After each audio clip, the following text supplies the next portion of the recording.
tonight. We will start promptly at 7 o'clock. If you wish to address the commission tonight on any of the agenda items or in what we call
So we'll call to order the July 24th, 2013 meeting of the Planning Commission of the Town of Los Gatos. May we have a roll call? Commissioner Sayoc? Here. Commissioner Talasfor? Here. Commissioner Bourgeois? Here. Commissioner Birch? Here. Vice Chair Smith? Here. Chair Erickson? Here. Would you please join and stand and join Commissioner Sayoc in the Pledge of Allegiance? To the flag of the United States of America and to the republic for which it stands, one nation, under God, indivisible, with liberty and justice for all.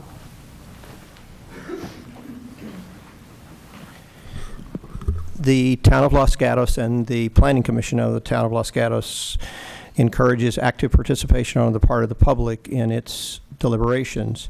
There are 3 different ways for members of the public to assist and participate in the deliberations of the Planning Commission.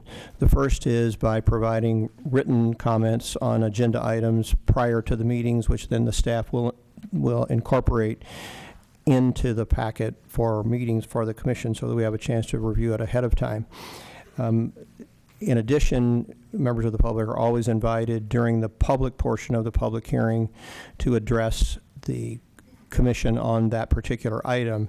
We also have a part of the agenda that we'll get to in a moment called verbal communication, where members of the public can address the commission on any topic which is not on the agenda for a particular meeting. If you would like to address the commission either with an agenda item this evening or during the verbal communication part of the agenda, we would ask that you fill out a speaker card, which are located on the back of the benches in the chamber area, and give it to the staff so we can call on you at the appropriate moment. We have 2 desk items or written communications for this meeting this evening. Some additional materials on item number 2 and some additional meeting materials on item number 4. I think some of the members of the commission have had a chance to review the materials.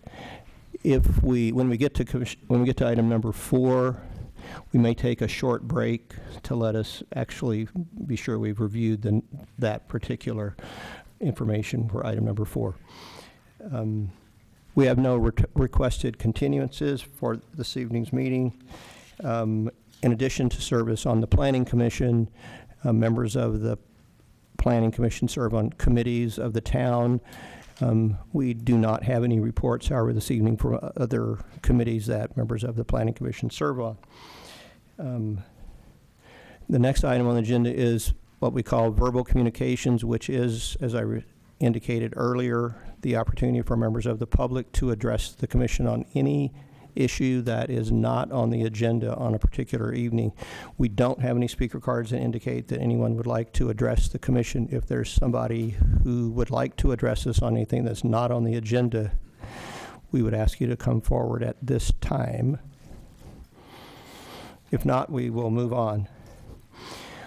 We have 1 item on the consent calendar tonight, which is conditional use permit application U-13-0016, which is requesting approval for a Pilates studio with classes on property zone C-1 located at 656 North Santa Cruz Avenue, Suite B in the so-called Showers Park Center. Does the staff have any additional information to provide at this time on the item? No. Is there any member of the commission who would like to remove the item from the consent calendar? Is there any member of the public who would like to remove the item from the consent calendar? If not, the chair would entertain a motion for adoption of the item on the consent calendar. Commissioner Talasfor. I will move to go ahead and accept the consent calendar for 656 North Santa Cruz Avenue, Suite B, conditional use permit U-13-016, requesting approval of a conditional use permit for a Pilates studio on property zone C-1 APN 6-10-145. And the only comment I will make is it's a sense of pride that Los Gatos has so many opportunities that it offers its residents for physical well-being, and I hope that you'll all take advantage of everything that we have. Anyway, I can make the findings for CEQA on this, and the required findings for a conditional use permit in that as required by section 2920-190 of the town code for granting a conditional use permit. And as I had said, I find this a very essential and desirable for public convenience. Proposals will not impair the integrity or be detrimental to the public health or safety, general welfare, and the uses are in harmony with the various elements of our town objectives and general plan. I can also make the required finding for the redevelopment plan for the Central Los Gatos redevelopment project area. And also, I recommend the conditions of approval as well. Commissioner Talascore has entered a motion to adopt the consent calendar. Is there a second? I'll second the motion. Commissioner Sayoc seconds the motion. All in favor, please say aye. Aye. Opposed? Passes unanimously, 6-0. Mr. Paulson, are there appeal rights? There are appeal rights. Anyone who's not satisfied with the decision of the Planning Commission can appeal the decision to the Town Council. The forms are available in the clerk's office. The appeal must be filed within 10 days, and there is a fee for filing the appeal. Thank you, Mr. Paulson. The next item on our agenda is a public hearing considering conditional use permit application U-13-014, which is requesting approval of a retail wine and beer shop with tastings located at 16212 Los Gatos Boulevard on property zone CH. May I show of hands of commissioners who visited the property under consideration? Are there any disclosures by a commissioner for this item? Commissioner Bourgeois. Yeah, I would like to disclose that there is a unique parking arrangement at this parcel, and although that the use of the non-required parking spaces is not regulated by the town, I would like to disclose that the property that is leasing those is a source of income for my wife. I've discussed it with the town attorney. I do not have a direct conflict, and I do believe I can hear this case without bias, so I will not be recusing myself. Thank you. Thank you, Commissioner Bourgeois. Ms. Mosley, may we have a brief staff report? Yes, thank you. Good evening, Commissioners. The subject site is located at the northeast corner of Los Gatos Boulevard and Shannon Road. The town has reviewed several rezoning and residential subdivision proposals for the site, and it remains the intent of the current property owner to continue to pursue a residential development on the property. As a result, the proposed application may be a temporary use of the property, but the proposed CUP would remain in effect until a rezoning went into effect or a change in use were approved, and could ultimately remain indefinitely. The applicant is requesting the approval to operate a retail wine and beer and distilled spirits shop with scheduled tastings. The applicant, Artisan Wine Depot, has an existing location in Mountain View and is looking to open a Los Gatos location. The applicant is proposing operating hours from 10 a.m. until 7:30 p.m. Monday through Wednesday, 10 a.m. until 8 p.m. Thursday through Saturday, and noon to 7 p.m. on Sunday. The tasting events will be for 2 to 3 hours between 1 p.m. and 8 p.m. depending on the day. Tastings will only be offered during the scheduled times and only for the showcased beverages. The subject site has the potential for up to 65 parking spaces when fully striped. Staff is currently reviewing a restriping permit for the property. The applicant has communicated their intention to lease some of the non-required parking spaces to a nearby business. The applicant will retain sufficient parking for the proposed use, and town code does not restrict this for non-required parking spaces. This is not regulated by the town and is not part of the application before you tonight. While staff has not received any written comments regarding the application, staff spoke with a nearby neighbor who was concerned about the intensified usage of the Shannon Road driveway and the potential impacts to the bike lane along Shannon Road, which is heavily used by students on their way home from school. The proposal conforms to town code and does not include late night hours. Staff recommends the Planning Commission forward a recommendation for approval to the Town Council. This completes staff's report. We are here if you have any questions. Thank you, Ms. Mosley. Are there questions for the staff? Commissioner Smith. Thank you, Ms. Mosley. As I understand it, the town alcohol policy is currently under review. Is that correct? There are portions of the alcohol policy that will be updated. The majority of it will remain intact. And as the policy stands today, there is no parameters put around location of a store that sells or serves alcohol and the location of any schools. Is that correct? Correct, and that is not an intended change at this time. All right, and I say that, of course, because we have a triangle of schools within tenths of a mile of the location. The only type of conditional use permit where that comes into effect that I'm aware of is for service stations that sell alcohol. As far as this type of use, it's not regulated by that. Thank you. Other questions of the staff at this time? Commissioner Sayoc. Thank you, Ms. Mosley. Just 2 questions. You had mentioned that the owner still intends to pursue residential and that this is a temporary use. Could you just elaborate how temporary, or is this something that we are considering just for a year? Just elaborate a little bit on that. There is no end date to this CUP as it currently is proposed. We have done temporary ones in the past where there is an end date that is not included in this application. The property owner is pursuing, I think they have a CDAC application in for a residential development at this time. Whether or not that proceeds or not is up to ultimately the council. And the second Just question. in further comment to Commissioner Sayok's question, is that this CUP would run with the land and has no expiration date, as Ms. Mosley indicated. So any future use would come by way of a future application and a change of use by the property owner.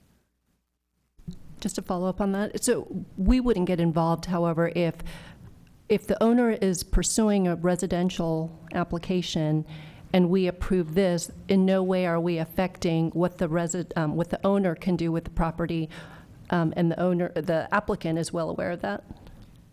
I'll answer the first part of the question is there's nothing, action that the Planning Commission recommendation could make to council or action taken by council that would impact the owner's ability to use the property in any way that they saw fit that was approved by, ultimately approved by council. Whether the applicant is aware of that, maybe Ms.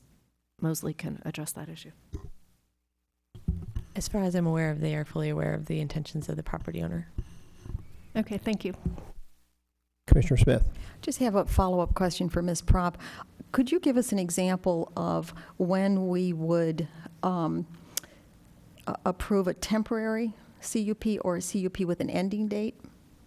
The only one I'm aware of is we did a temporary CUP for the continuation of the auto shop for the Honda site when they were again also pursuing a different type of use.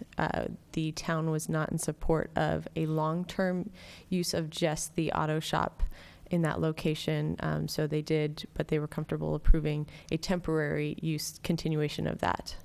I think it was for about 18 months or so until their lease ended. Thank But you. that's the only one I'm aware of. Thank you. Other questions for the staff at this time? Commissioner Talaspour. Yeah, this is sort of a shift, but I was reading about the page 12 of the staff report. No, I'm sorry, it's page 12 in the staff report from the applicant's business description. He talks about parking areas will be lit at night and the parking areas will be monitored via security cameras. Do we have a lighting plan at all for that, how it's going to be lit at night? The parking lot modifications are not part of the proposed application. The lighting will be reviewed by staff during the building permit submittal. Okay, so I can be assured then that you'd be looking for low-level lighting on the, Correct. yeah, okay, thank you. Other questions for the staff at this time? If not, we will now open the public portion of the public hearing and initially give the applicant an opportunity to address the commission for up to 5 minutes. Joseph Prang will be representing the applicant. So, Mr. Prang, we'd ask you to come forward, identify yourself for the record.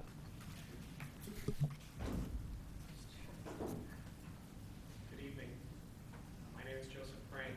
I'm a co-owner of the business that we're applying for.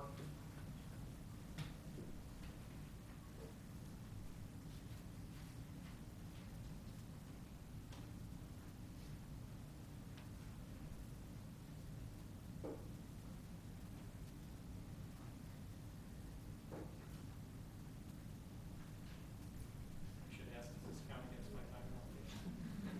Am I technically traveling?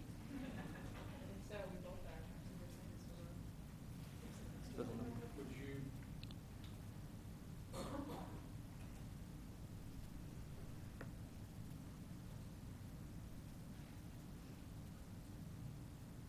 I don't mind just, if you think you can, you're okay. I don't mind. Yeah, we can't. Just hold on. Let them get the mics fixed first.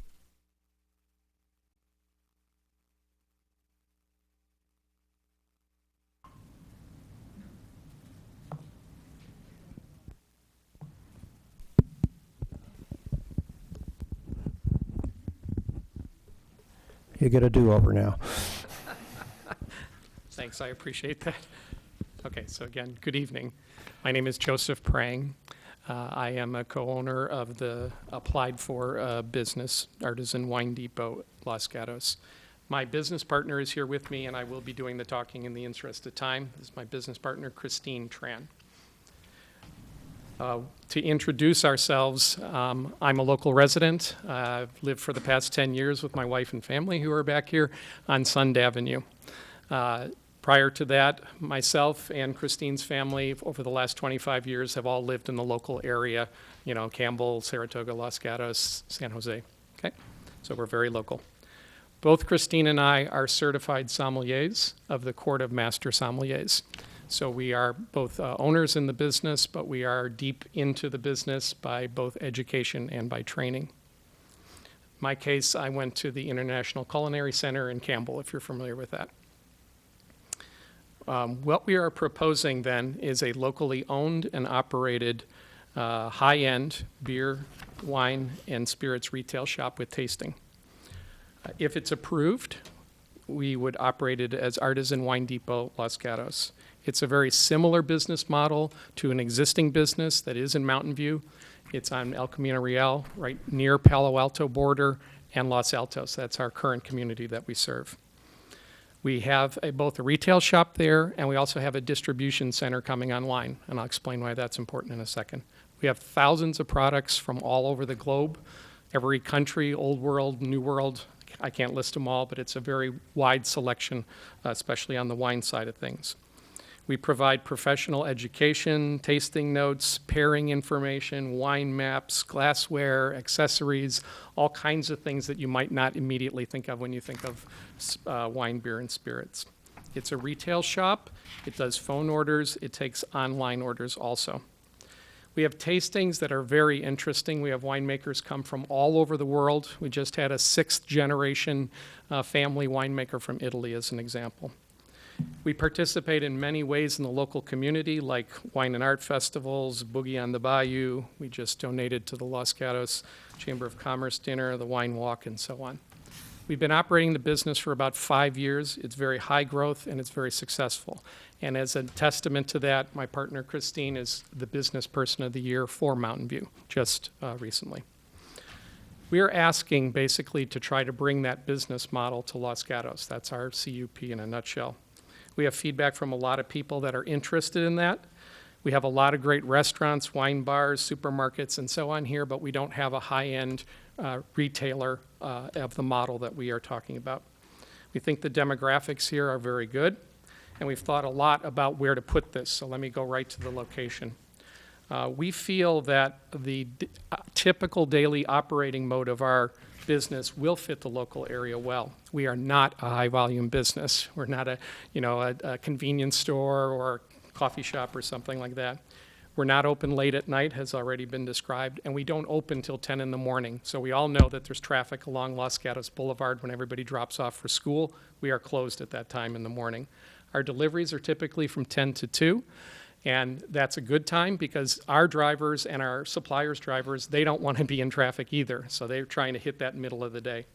When the kids are getting out of our school, that's actually our lull time because everybody's at work. Typically, people come to our shops after work and on weekends. They come both at those times to shop as well to do pickup. So it's modeled quite well. We are never open past 8 p.m., so we will not be having any late night issues. So hopefully that gives you an idea of why we think it fits the local area. So in summary, we have a proven business and we are already generating tax revenue and we can fulfill a gap in the city's retail offering, we believe. We have unique products and services typical of a very high-end shop, but there aren't any in the local area. Perhaps you folks have heard of K&L or Bertramo's that are way up on the peninsula, or the wines, what do you call it? What's at the airport? Wine Club at San Jose Airport, but in our local area, there isn't anything like this. The operating model we think will fit with the local area for the reasons I described. The pattern of our business is such that it'll match what's there on Los Gatos Boulevard. And we have a partnering style with local community organizations, restaurateurs, wineries, and so on. And with 6 seconds to go, I'm done. Thank you very much. Thank you, Mr. Prang. Are there questions for the applicant? Commissioner Birch. Hi, thank you. Good evening. I had a couple questions for you. One was concerning the outside area that you've designated for tastings. And it sounds like that will be an area that is only occupied during tasting and very specific times. Will there be continual tastings going on most evenings where people will be outside enjoying that space? Or do you see that as a very specific time use only? Okay, specific time use only, and all tastings are pre-announced to our customers, typically via email. Some of them come in naturally and hear about them in the shop, but we send out an email invitation. It very clearly demarcates the time of the tasting. I think it says in the CUP application that the typical thing on the weekdays, which are most often Thursday and Friday, are 4 to 7. If the operation it'll either be 4 to 7 or 5 to 8. On those days, I'm sorry, I had to think of the application was 8 p.m. So it will be 5 to 8 p.m. Sorry about that. And then on Saturdays, it's typically something like 2 to 5 or 3 to 6. So it's a very demarcated time to answer your question. All right. Can I ask one follow-up question? And will you be hosting any private events at your business? Do you foresee private parties or anything like that occurring? No, we have corporate events where people come and do tastings. Again, it's a structured tasting, but not an event in the sense, I think, of what you're asking. We don't have any events planned at all, and certainly nothing past the hours. I think I know people are normally concerned that you're going to come up with an event and say, oh, on this night we're going to be open till 11. Right. We close at 8 all the time. Okay. We've never had events go past that time. Okay, thank you. Commissioner Bourgeois. Thank you, Mr. Prang. I have a couple questions, if I might. One, I want to talk about the potential temporary nature of the business. You know the property owner is pursuing a residential project, and so I'm just curious behind the business model and spending the time and effort to put something in like this that could be pulled out from under you. So I just want to make sure you're aware of that and kind of understand your thought process in making the decision. And making sure that, I want to understand your thought process on making this decision. Very much so. Yes, I am aware of it, and in fact, Mr. Plotz is here tonight, Scott, so I'm very well aware of it. First of all, I don't know, you said you've all gone past the facility. We feel that the facility fits our needs perfectly, both in style, shape, and so on. So there's no T&I going on. So in terms of investment other than painting and performing maintenance, like if you've seen the landscaping, it's improved significantly over the last 2 months or so since we took the lease. We're not planning any major investment in it. So from that perspective, we move in, we move out, if you look at it that way. I don't mind telling the group here that, with Scott's plan, we have a 2-year lease on it, not a year, not 18 months, it's a 2-year lease. So we feel that it's important for us I call you John, to get into the Los Gatos market. I think you know what real estate's like around here, and we just felt that that particular location with the combination of the facility and the parking, we looked at many places downtown, I can tell you, many, many places, and too crowded, no parking, and we just don't think our customers will take that. And we want to enter Los Gatos in the right way, so we're trading the risk of a long-term lease against having a location that we think is the right one. Thank you. And if I could follow up, given... Yep. Just, we've done this same business model in Mountain View. So we had a short-term lease in Mountain View on Villa, and within 2 years we move. So we've grown and we moved to the El Camino, and that has been since converted to housing. So we've done this before. So this is would be the same second go-round for us. So I just wanted to make that comment. Okay, great. We're even building in a line of portable furniture that you'll see in there, to make ourselves be able to move and accommodate different physical situations. Okay, I'm thank sorry, you. go ahead. No, it's a great answer. Given the fact that you're changing the lighting in the parking lot as well as potentially having some outside features, I was just wondering, I've seen letters of support, I've read the letters of support, I saw some from neighboring businesses. Have you talked to the residents living on adjacent to you? Have you had like a little meeting with May I those? just make one correction, because I don't want to head down a path. We're doing absolutely nothing with the lighting. The lighting is there. We're not touching it in any way, shape, or form. So the lighting in the parking lot's not changing from Not current? changing at all. Okay, Okay. okay, Not at all. okay, If anything, we're fixing some bulbs that were burned out, but that's about it. okay. But then the question still stands, since you're having some outdoor tasting events, have you been in communication with the residents? I that live- can't say that I've talked to all the residents. I've talked to residents in that local area, some of which I think will be speaking tonight. Okay, thank you. And then And again, I finally- want to remind you that, when we're done at 7 or 8 o'clock, we're obviously, the lights aren't going to be on at 11 or midnight or something crazy. We got Okay. that feedback, because I think when it was a dealership, apparently the lights were on quite late. So I can understand why people are. And then my final question, you talked quite a bit about the international nature of what you provide, but at the very end, you mentioned local wineries, but are you going to be featuring, the local wineries and kind of highlighting the We the already Santa Cruz carry Mountains? a multitude of wineries from the Santa Cruz Mountains, but I did not want to inaccurately overemphasize, we know other businesses, perhaps ones I'm referring to, that started with that business model and have since converted. Our customer base is very, very diverse by nationalities and so on, and so we want to represent pretty broad. But I don't know if Mary's here tonight, but for example, you have a referral letter from Munn's Winery, Yeah. Mary, who's the head of the Viticulture Association of the Santa Cruz Mountains, so I think that's an indication. Okay. If I can Thank you. point to that one.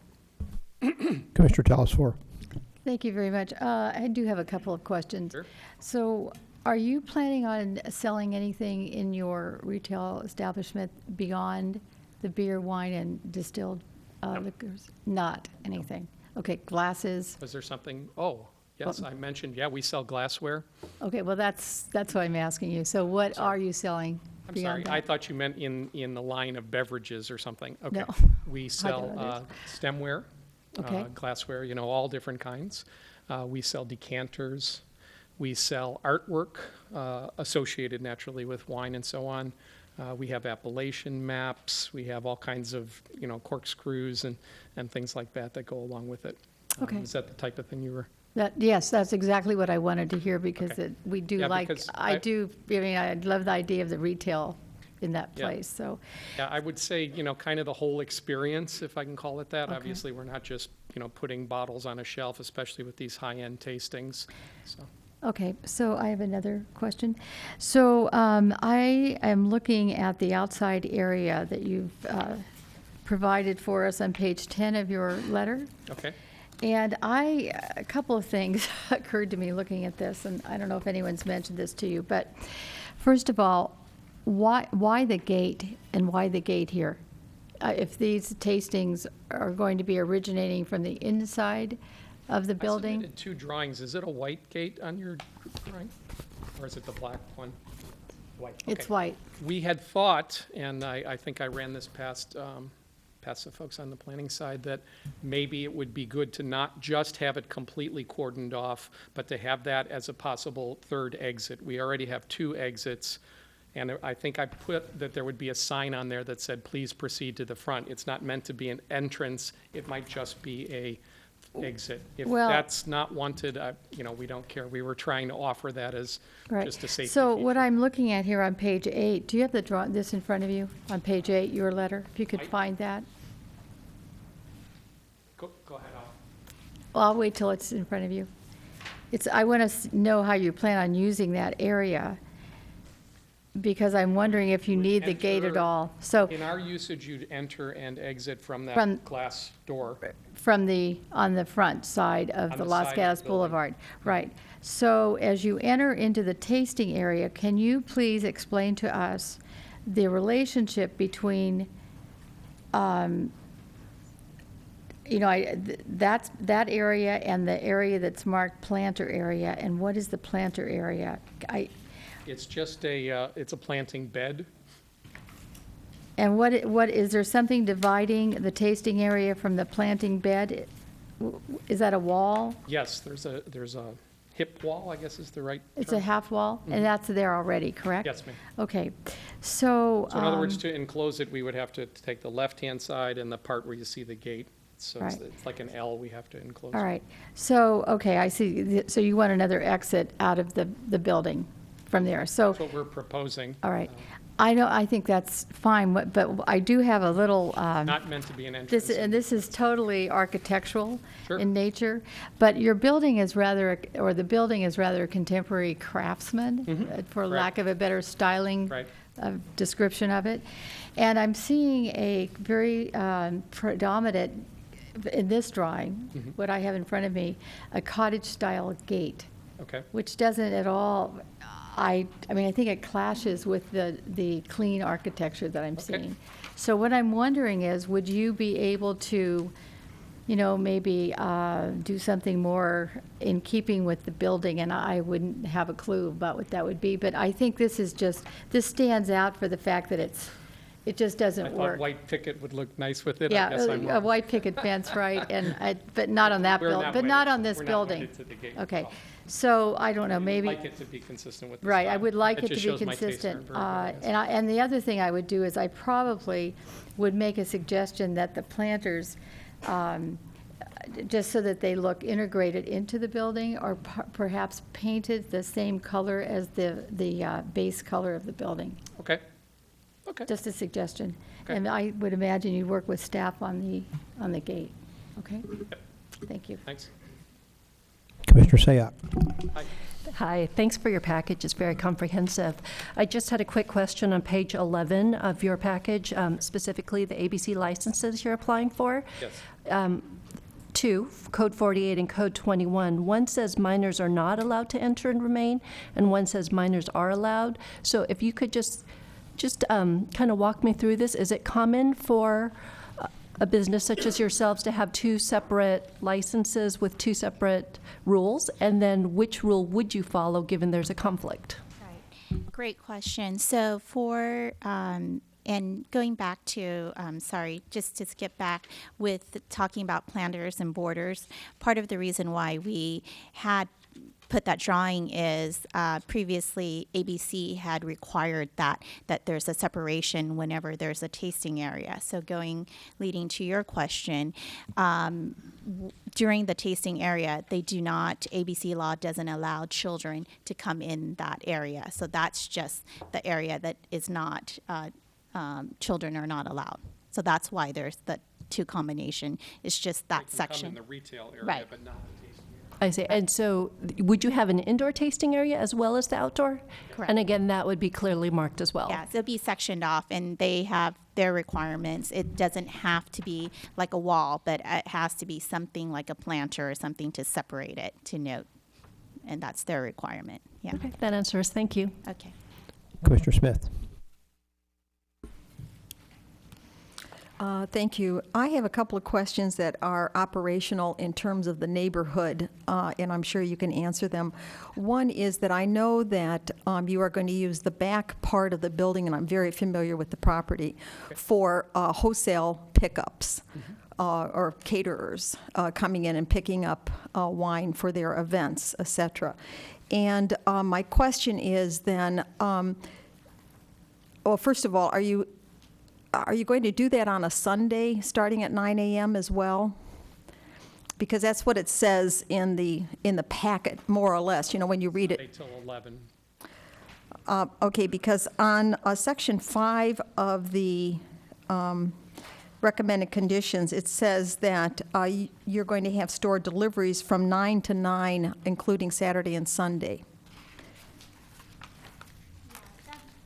I'm sorry, must have been an error on our part because we don't have deliveries. The wine, there's no deliveries on weekends. So there's no deliveries, but are there any pickups by wholesalers or caterers? No, typically we actually will be dropping it off. So for example, let's say if it's an art wine festival or a catering company or a restaurant, usually they order on Friday before so we deliver to them. So, yeah. So it's individuals who are picking up. Yes, not a truck. All right, and then I'll go back and ask the questions, but it does say 9 a.m. to 9 p.m. on Saturday and Sunday, and what you're saying is that that's an error, and it should be what? Usually we don't open until 11 on the weekends, so usually it would be an individual coming to pick up, and typically, I would say 99.9% of the time, there's no deliveries or pickup on the weekends in terms of commercial or wholesale. All right, but if there were, it would be after 11, and it would cease at not 9 p.m. because you're not open, correct? Correct. It would cease at the time you close on Sunday. Correct. Or Saturday. Right. All right. Okay. Can I make one quick comment to that? Yes. Those hours that are provided in there are standard delivery hours that the town uses for commercial businesses such as this, as well as just to make note that not all, it's not always a continual practice that deliveries are done during operating hours, so that's why we regulate them a little differently potentially than the operating hours. But if the applicant is amenable to that change, we can make that correction for the council. I'd like to see that happen, you know, since it fits in with your business model anyway. And then the second question is operational, and I want to just give you a little bit of a background. I had a business for many years that fronted, or the back door of which was close to restaurants, and so I was very familiar with the bottle disposal sound. And sometimes early in the morning, sometimes late at night. But because this is it's surrounded by residential in the back, when I read about the bottle disposal hours, I was thinking again about the neighbors and listening to those bottles getting cracked into the big bin that they have. So I wonder if you could just talk to me about that. That's a great point, and our business model is quite different than a restaurant in that our tastings are usually Friday, Saturday, and Sunday, and they're tasting portions, so they're not full-size glass, so we're not going through like cases and cases of wine.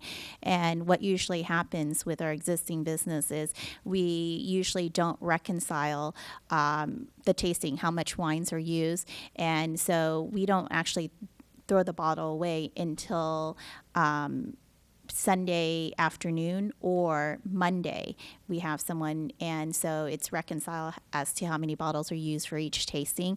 And I can tell you that each, it's usually never more than a case of wine, which is 12 bottles per tasting. So, All right. yeah. Again, in the conditions of approval, it says that the disposal of bottles can be from 9 a.m. to 8 p.m. So that's why I was just raising it with you. But what you're saying, this is going to be a very minor Yes. issue. Yes. No, not the sound of the... Right. Right. Yeah. Okay. It's different. Yeah.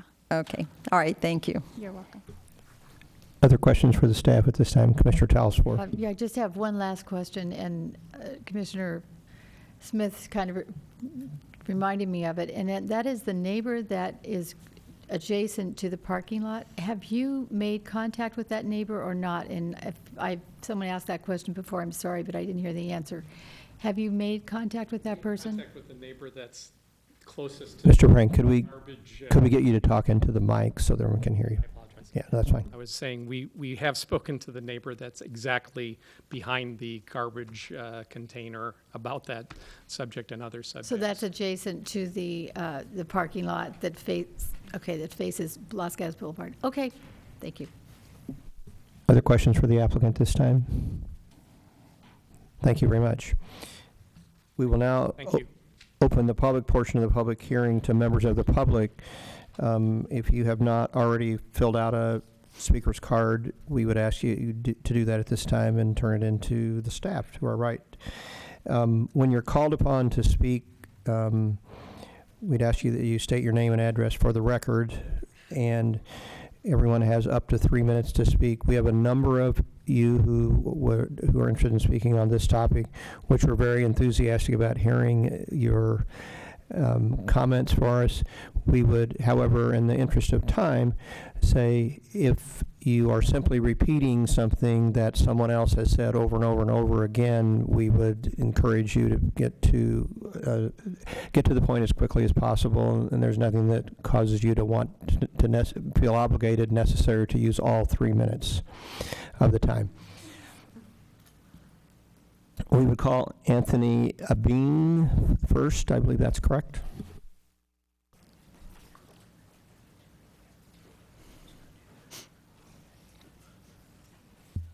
My name is Anthony Abene, and I live at 15598 Longwood Drive here in Los Gatos. I've been a resident in town for about 10 years. I live less than 1 mile away from this location. I have a daughter that goes to high school and a son that goes to the middle school, so I drive by this area very frequently. I'm very familiar with this property. I am here in support of the Artisan Wine Depot. I'm also a wine connoisseur, and I appreciate that this is a lacking of retail in the town. And it sounds to me like it's a low use of that area, and I'm here only in full support of it. Thank you very much. Questions for the, I'm going to call Dan Phillips. And then we would ask Daniela Bartel to be next, and Jorgensen Bartel to be after that. So we're going to cue you up. Hi, Dan Phillips. I've lived here in Los Gatos for about 10 years. Just recently moved from Montecito to Los Gatos. Can we get you to talk into the mic? Can you slip it up, please? You're on television, you understand, and KCAT, so the public out there in the airways is trying to hear you, and they're having trouble. Great. So I live at 15950 Blackberry Hill Road, and again, wine connoisseur. Very excited that they're going to have a location here close to us, and very much in support. Thank you, Mr. Phillips. So, Ms. Bartel.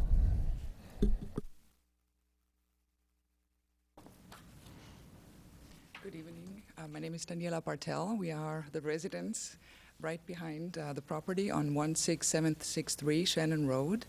My husband and I, we have put a little list together, and if it's okay, maybe we can share our airtime. If it pleases you. So my name's Jürgen Bartel, as my wife said, 16763. We are the neighbor that has the garbage right next to it, and you must have talked to somebody else, not to us. So that's a bit not over the fence either. We just ask you to address the commission, please. Thank you. We certainly welcome a new business there. The lot has been vacant for as long as we lived there. We moved in May last year. We were Los Gatos residents before.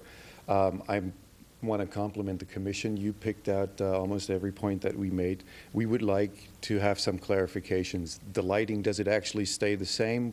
While the explanations given were very nice, the application says it will be lit 24/7.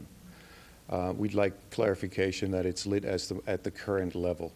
The application says there will be 24/7 video monitoring. We'd like to have some assurances that our privacy will not be invaded.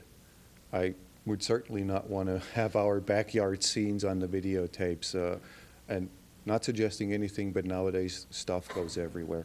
So we'd like some assurances that there's some way in place that this is not going to end up happening, taping our backyard.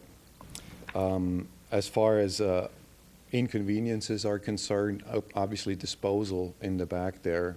The garbage is right there next to our backyard where we have our camping or our outdoor chairs. Wine attracts insects. There's all kinds of insect possibilities. We'd like to understand how that will be addressed and contained. There has been open garbage over the last couple of months while the lot was vacant, and that has been a nuisance. Store deliveries, I certainly find it unusual to have 9 p.m. Sunday night deliveries. I'd like to also have some stipulation, and Ms. Smith, applaud you for thinking of our evenings. It's really not necessary to trash wine bottles at 8 at night on a Sunday, I would hope. It sounded from the description that it's not necessary. I'd like that, though, to be captured somewhere so that if it does happen afterwards, we understand that it wasn't supposed to. And then overall, just a question on the noise containment. There are outdoor tastings planned, apparently. I'd like to understand how or what kind of noise containment will there be. That wasn't detailed in the application, so I thought it would be interesting to hear about that. Thank you. Thank you very much. Are there questions for the Martells? Commissioner Bourgeois. Thank you, Mr. Martell. So just to be clear, you have not spoken with the applicant about these issues? Correct. Directly. And so your concern about the noise from the tasting, is it more an issue of volume or timing, time of day, day of week, or just a general concern? Yeah, just an understanding. It wasn't detailed in the application, and as I said in my opening remarks, we welcome a business there. We would have liked to meet in a personal forum before, but I'd like to understand what it is. What are we to anticipate? Is it going to be a party every Sunday night until 8 with music and entertainment? And so you're looking for a little more specificity? Yeah. Okay. Thank you. Commissioner Sayoc. It's nice to finally meet the neighbors that we've all been alluding to during this discussion. And the address is actually incorrectly printed in the handout, but please go ahead. Sorry to interrupt. You've heard the applicant's discussion of their current business model, such as the days when they do the pickups, that because of their business model, it's not voluminous bottles. Based on what you've heard, if we were to cement that when they come back into the CUP, are there any, now's your chance to give us some feedback on those times. It sounded like it was a Sunday or a Monday in terms of bottle disposals. It sounded like it was very limited tastings that would be announced. And so part of that announcement, we can ensure that you would be notified. Are there any other items you'd like to share with us? No, as it was described this evening was very, very pleasing. We just noticed a discrepancy between the description and what's in the application. If the application and the permit was updated to reflect what was described tonight, I think that would be very pleasing. Okay, thank you. I would take the opportunity to add any potential smells from open bottles that may cause some insect or other attractions. And I would just love to understand how it's contained. I wonder if teenagers may want to climb in there, or if it's a contained, locked disposal container. So okay. I cannot visualize how this will look like. Okay, well, that'd be nice. Very constructive. We've seen all sorts of teenagers hanging out there over the last year. So. Okay. Well, thank you. Commissioner Talsfor. The only question I had was, your house, can you tell me what rooms are adjacent to the wall? You don't have to be specific, but is that the areas that you would be, sleeping in? It's actually our son's bedroom on that side as well. He's 11-year-old middle schooler at Fisher, and our master bedroom is on that side as well. Okay, thank you very much. With the windows, that's why we're concerned about the lighting. Yes, I understand. And as I understand, there's no vegetation on either side of the wall, if I remember correctly? It's not a closed-off vegetation. There are a couple of trees on our side of the property. There are a couple of bushes on the other side, but they're very low. Right. And we definitely do see a little bit of the light. There's a light bulb that was fixed, as you were saying. at the building at the top, so we noticed that in our bedroom, that it's a little brighter. We put shades up, but when we heard overnight lighting, video surveillance, well, to what level will it Right. be? And we've put shades up already. We wouldn't want to black out the stuff. Okay, thank you. All right, thank you. Thanks. Thank you, Russ. Okay, we call Jim Douglas, and after that, Ray Blaker and Cherie Williams. Mr. Douglas. Hi, thank you. My name's Jim Douglas. My wife and Kelly are 20-year residents of Los Gatos. We both grew up in the area, so we're very familiar with the location and the area around here. 3 things I want to leave you with. The first is economic impact. If you look at the demographics of our town, the fact that we do not have a retail operation like this is a hole in our economic fabric. You know, you've heard people talking about being wine connoisseurs. Our options today, we go to Los Altos, we go to Mountain View, we go to Palo Alto. We don't drive up there and not spend money on other goods and services. So we're actually taking commerce away from the town because we don't have an operation like this. So if you look at just the impact of the velocity of money in the town and the ability to bring in money from adjacent communities around here, I think it's going to be a great economic plus to the community. That's number one. Number 2, location. If you're a resident of this town, it's a fantastic location in terms of getting there, and especially given the hours they're open. You don't have to deal with the conflict around school traffic. I've lived through that. We raised 2 kids here. For folks in adjacent towns, it's got great access from the freeways.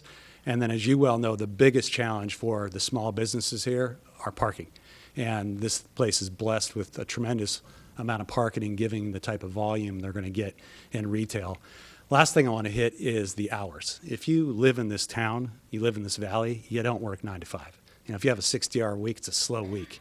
And so, as Joe said earlier, the fact that they're open early in the evening gives people an opportunity to take advantage of this type of retail store, and the services that go with it is important and a great attribute of the business plan. The fact that they close at 8, I don't think is going to be intrusive in the community around there. We have several friends that live around the area that are very supportive of it. So 3 points: good economic impact, great location, important that we have early evening hours. Thanks. Thank you, Mr. Douglas. Ray Blaker.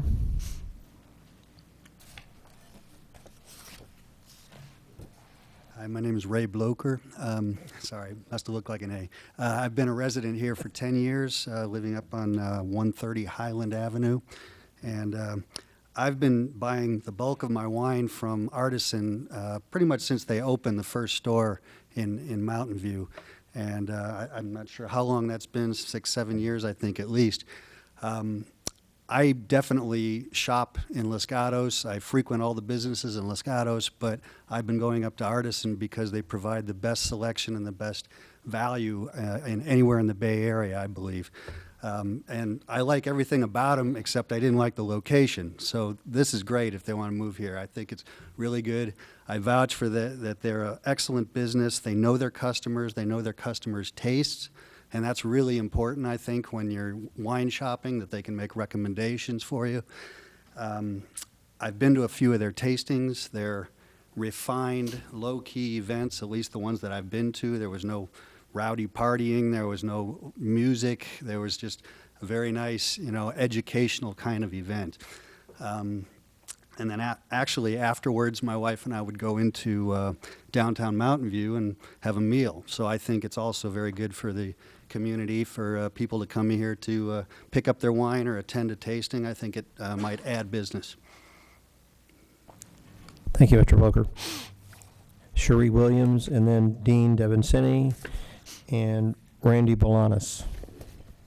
Hi, I'm Sherry Williams. I've been a resident of Los Gatos for 25 years and Monte Sereno before that. I live off of Shannon Road, but farther out by Hicks. I've been a customer of Artisan for many, many years, and I buy the bulk of my wine from them. And the gentleman before me basically made all the points I would make, so I'm not going to reiterate all of them. But I want to say that I am a big supporter. I would like to see the tax money that I spend up in Mountain View come down to Los Gatos instead. And it is a good, I think it's a great model for a wine shop. I think they have the best customer service I have seen. And I've frequented many other wine shops like Beltramos and K&L before that. But I am a big supporter of them. Thank you, Ms. Williams. Dean Devincini.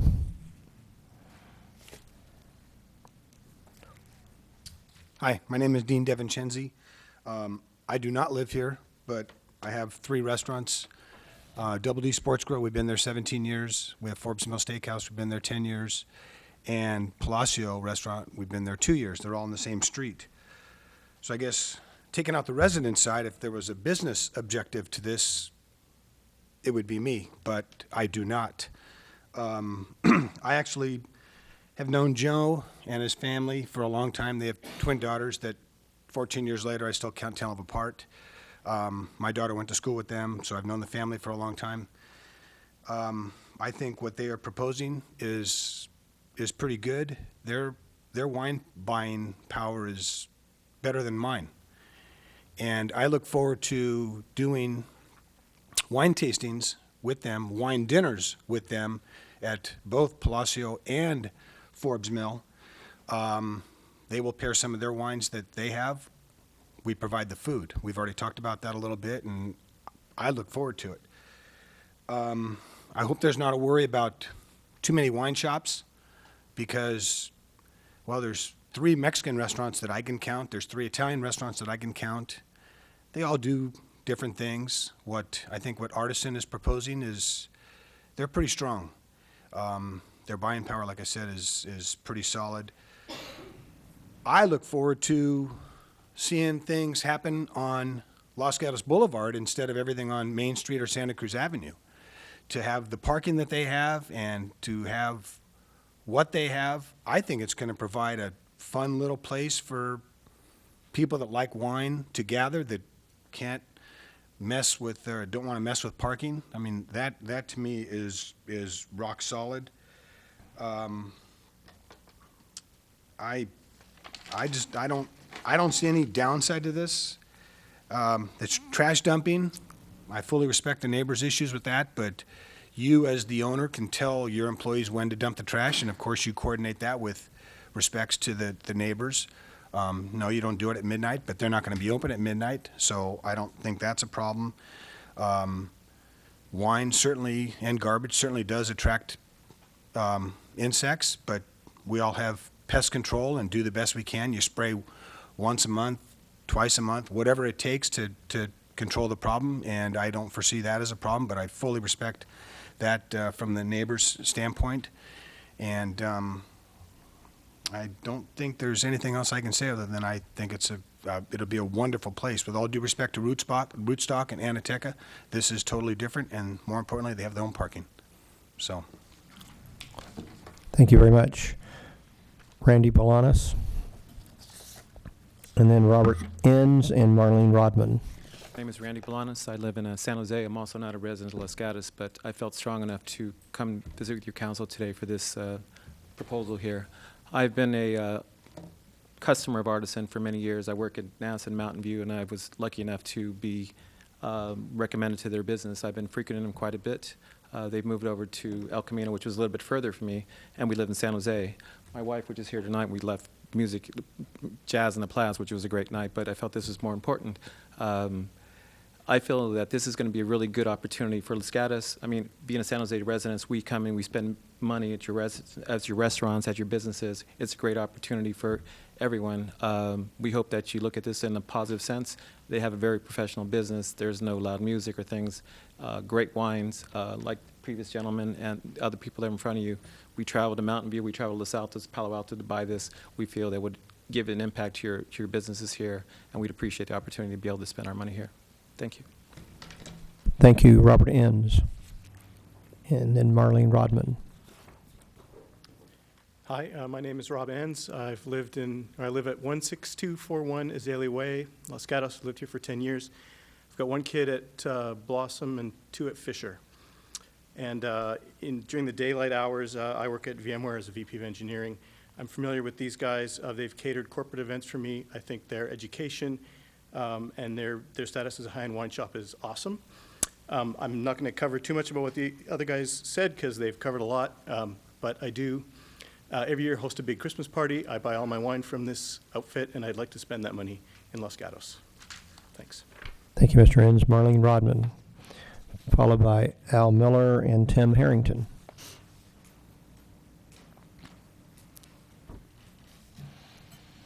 Good evening.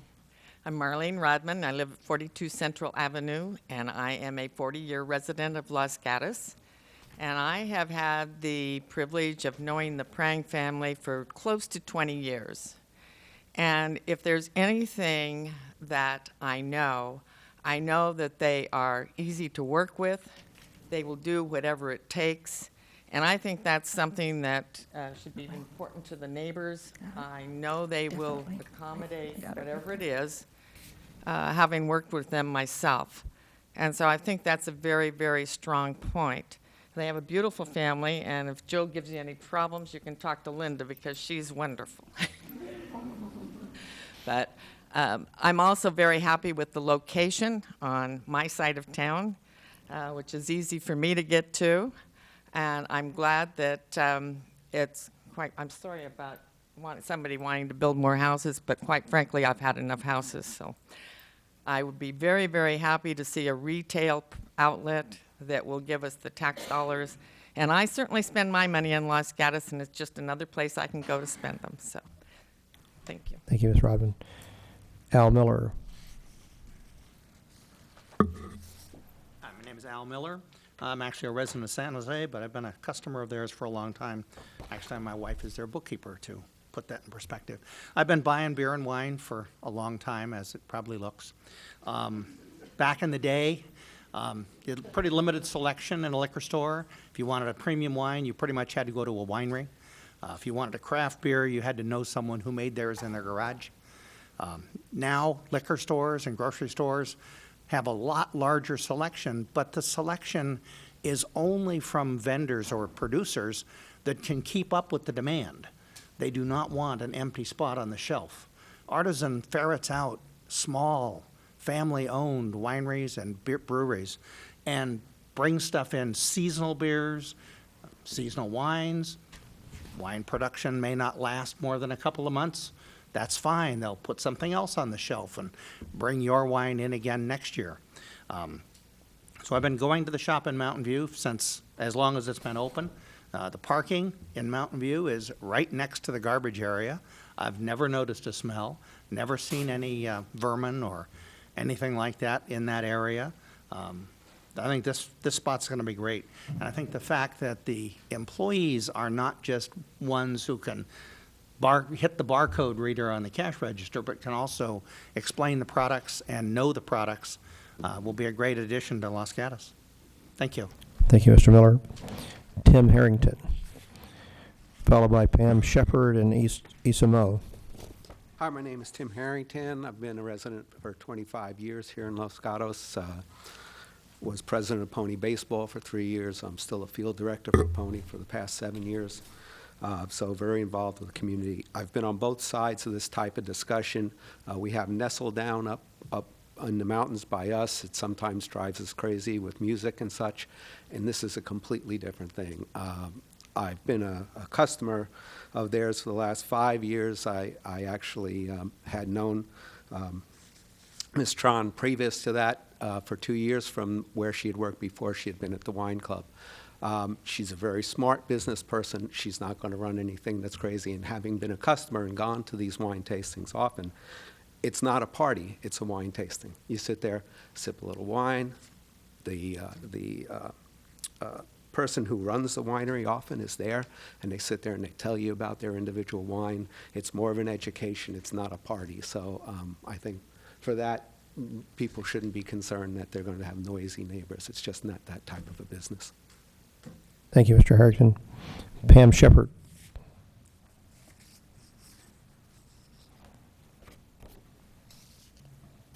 Hi, I'm Pam Shepard. I live at 15977 Grandview Avenue in Montecito. We just moved here in June.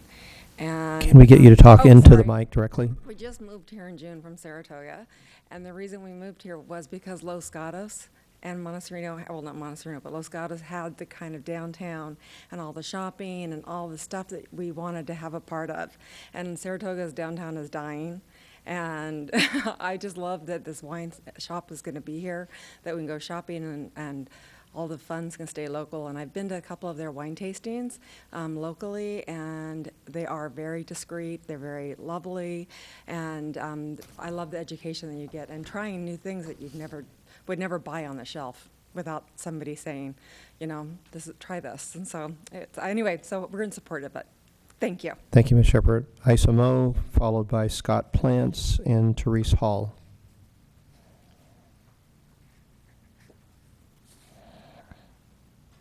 My name is Isa Moe, and I'm a business owner in Los Gatos at 236 North Santa Cruz Avenue. We need for you to talk up into the mic, please, so we can hear you. Isa Moe, and I've got two businesses in Los Gatos at 236 North Santa Cruz Avenue. I've known the Prang family for over 20 years through business and as friends, and I've been attending their events, the wine tasting events around the world, that they've been hosting recently, and I've seen them growing. I've seen the same people going and new people coming. I've met local business owners that I didn't know before, new friends. I've had new customers come into my salon. One of my businesses is a salon, and I personally feel like I've been benefiting from them being around, and they haven't even opened their doors yet. And where they would like to open their doors seems like a perfect location to me. I use Shannon Road. I commute home on that quite often. And I look at that neighborhood, and it just feels like sort of a strange zone for lease signs. And that building's been sitting there forever, and I've often thought, like, what would be the perfect business to go in there? And it seems like Artisan Wine Depot just seems perfect. It's a destination location. It's a hop, skip, and a jump from Whole Foods, Lenardi's. You could go do your grocery shopping. You could go over there, be educated on wine, have an incredible selection of local as well as around the world wines. So I'm a huge supporter of it, and thank you very much. Thank you, Ms. Moe. Scott Plants.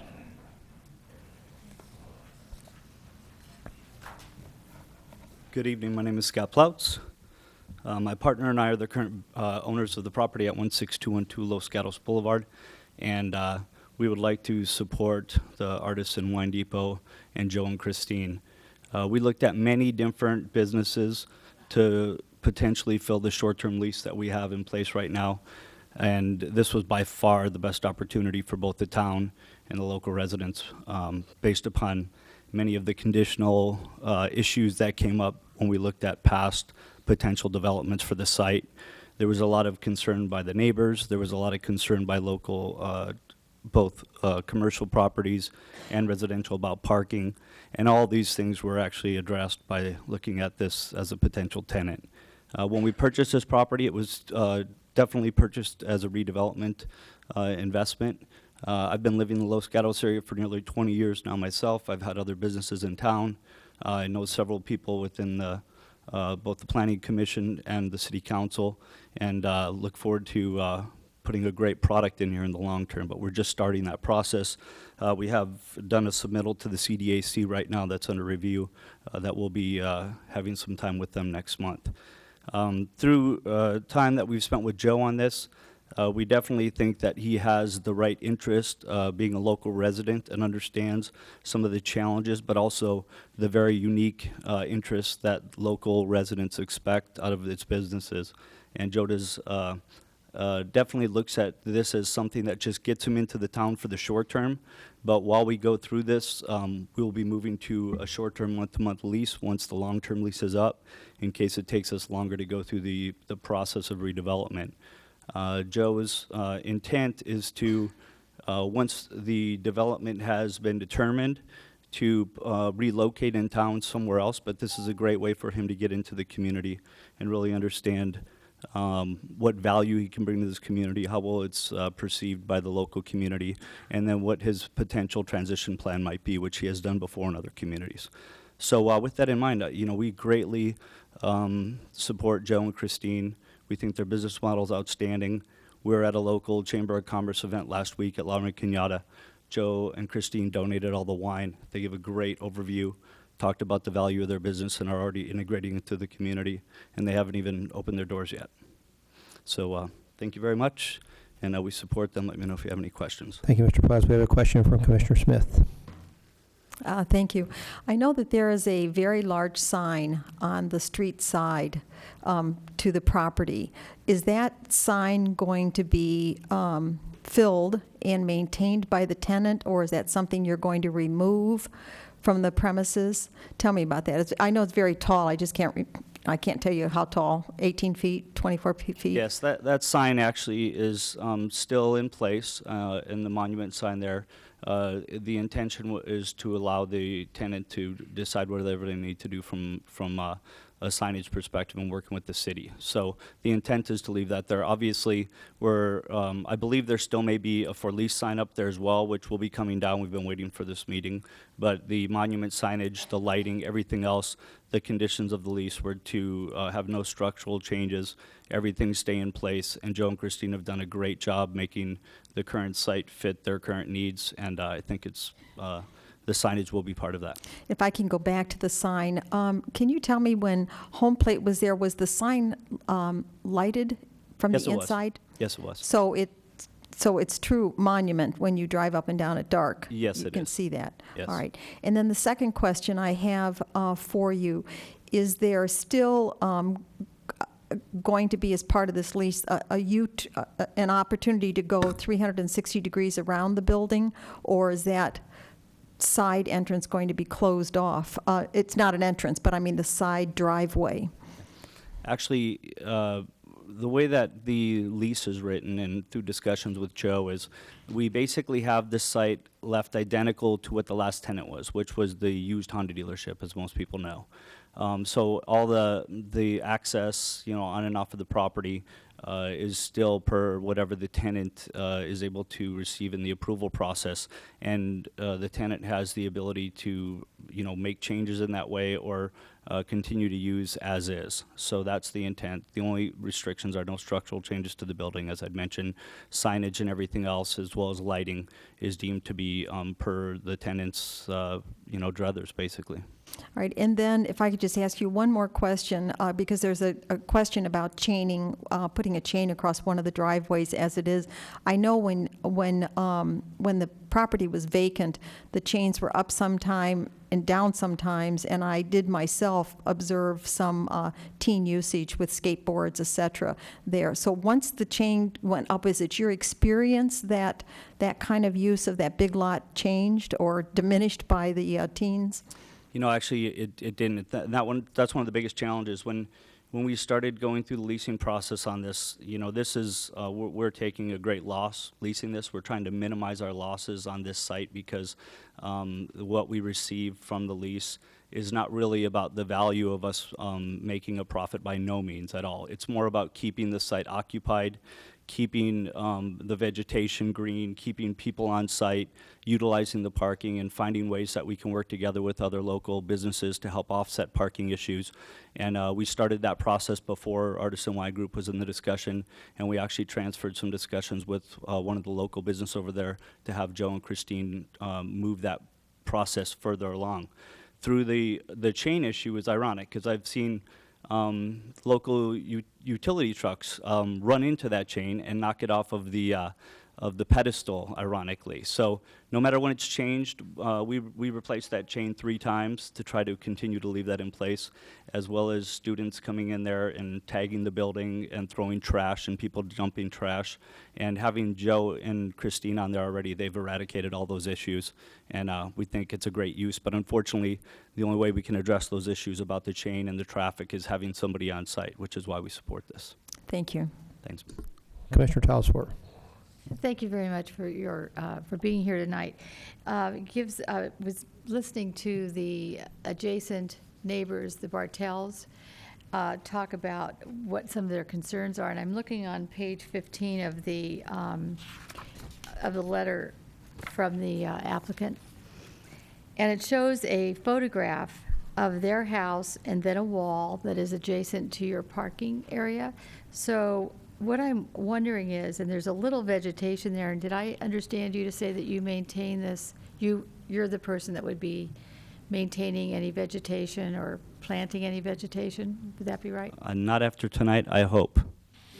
Okay, so maybe I don't ask you that question then. Yeah, we're currently under lease. I think a couple of things that I don't want to try to clarify for Joe's statements, but I know he had met with the person behind the dumpster to the left, if you're looking at the front of the building, and understanding now that the residents just behind it to down Shannon Road side are the other, the new family that's moved in within the year.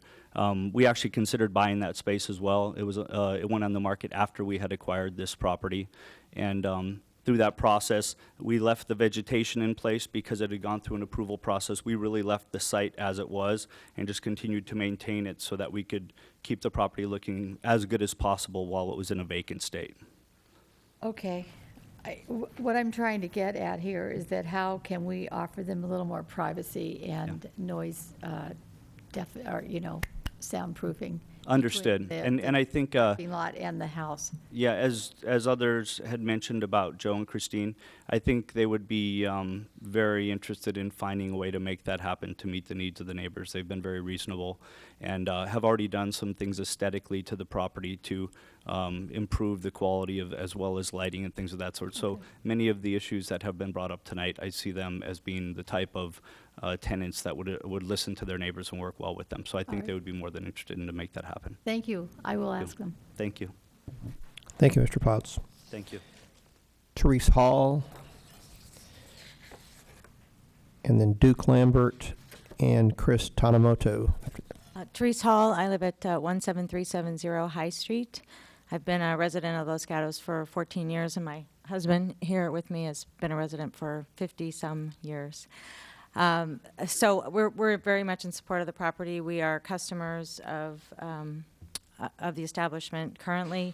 I don't have any new points to make, maybe just a different perspective to bring. I think I represent a demographic that is here in Los Gatos that maybe hasn't spoken, being a full-time career woman who also cooks every night for her family and entertains and has to, I'm the primary shopper and all that. So having this type of facility in Los Gatos rather than having to make the extra drive is extremely beneficial to, to all of us in that demographic. I guess I also wanted to, again, not a new point, but just reemphasize that we haven't known Joe for a long time, that we have been clients. We have been to many tastings, and they are very, very educational, informational types of things. They're not parties. I think that's a really important point to make for the committee.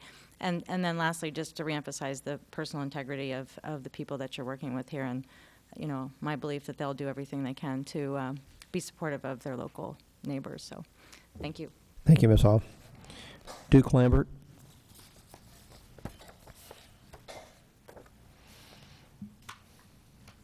My name is Duke Lambert, 15330 Francis Oaks Way in Los Gatos. I'm a 22-year resident of Los Gatos. You've heard a lot of great things about Artisan tonight, and I'm a supporter. I've been a customer of theirs for 5 years. I guess the only perspective I would add to what you've already heard is that there's obviously quite a few people here that support them.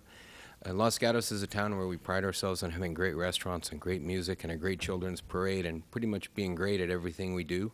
Artisan is by far the best wine restaurant in the South Bay, and maybe in all of Northern California. Certainly I walked in there one time with another person in this room and have been going back ever since and only buying wine there. And I think that it's a tremendous addition to Los Gatos, and it fits exactly with the town because it's not a chain, it's not a regular retail shop.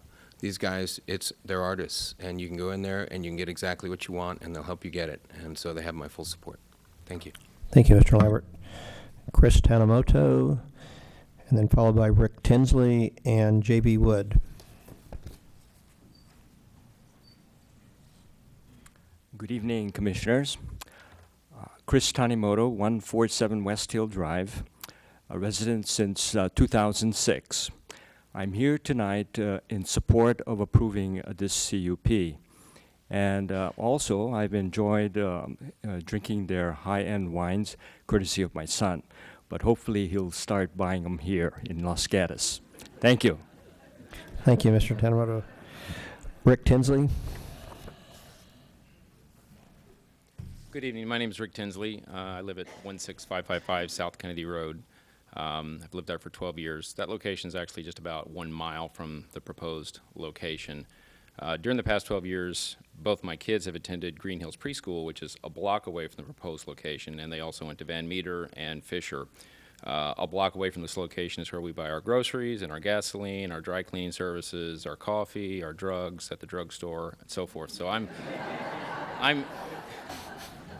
legal drugs, all right? So I'm intimately familiar with this location, far more so than I want to be sometimes. And I have to say, I was absolutely thrilled to hear when Joe told me, actually when I was having a tasting dinner at Forbes Mill at Dean's Restaurant, that they were planning to open up another artisan here.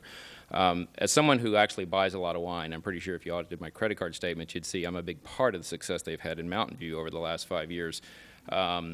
We don't have a shop like this in Los Gatos, and this town should have a place like this. I drive to Mountain View, and prior to that, I used to drive to Redwood City and Santa Clara or San Jose to buy my wine. So I think it's an absolutely wonderful addition for all the reasons that everyone else has very, very eloquently stated. And candidly, the people who actually live in that neighborhood nearby there and actually take their kids to school there would much rather see a high-end retail establishment than more residential development on the boulevard right now, which obviously we've got plenty of going on right now. Thank you very much. Thank you, Mr. Tinsley. J.B. Wood. Hi, I'm J.B. Wood. I'm an 18-year resident of Los Gatos. I, too, drive through across three different city lines to get to Artisan to buy my wine. I just want to make 2 points. One is I'm one of the owners of Manresa and also of La Berge Carmel. This is a quality management group. They know what they're doing. I've known them for over 5 years. I think we can really trust that they're going to, be a high-integrity organization, and a big credit to Los Gatos. Second thing is, having lived on Almendra with a back wall that fronted 3 different retail sites on the other side with dumpsters and all those things, I can fully appreciate the stress of having, a new neighbor. Having said all that, this is a calm affair. I bet they wish there was more of a traffic problem, more of a noise problem. It is a calm affair. Most of the activity is in and out during the day. As you've heard multiple times, the wine tastings are very calm. I think you'll find they're good neighbors to have. I completely, feel your pain on this, but I think you'll find they're both a well-run organization and a good neighbor. Thank you. Thank you, Mr. Wood. Ethan Jackson, followed by John Politis and Kelly Douglas. Hi, I'm Ethan Jackson. I live at 249 Dubose, Apartment 7 in San Francisco. I'm going to be very quick because a lot of my points have been made already, but I've been a customer of Artisan Wine Depot since they opened their first store in Mountain View. Everything I know about wine I learned from Christine.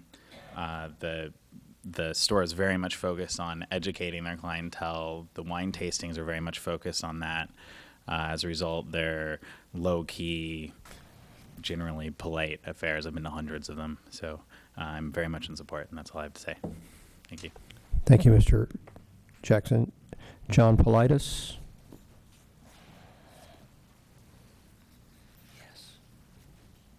Thank you very much. John Pavlidis. My comments will be kept very brief. As more people speak in support, it's harder and harder not to be redundant.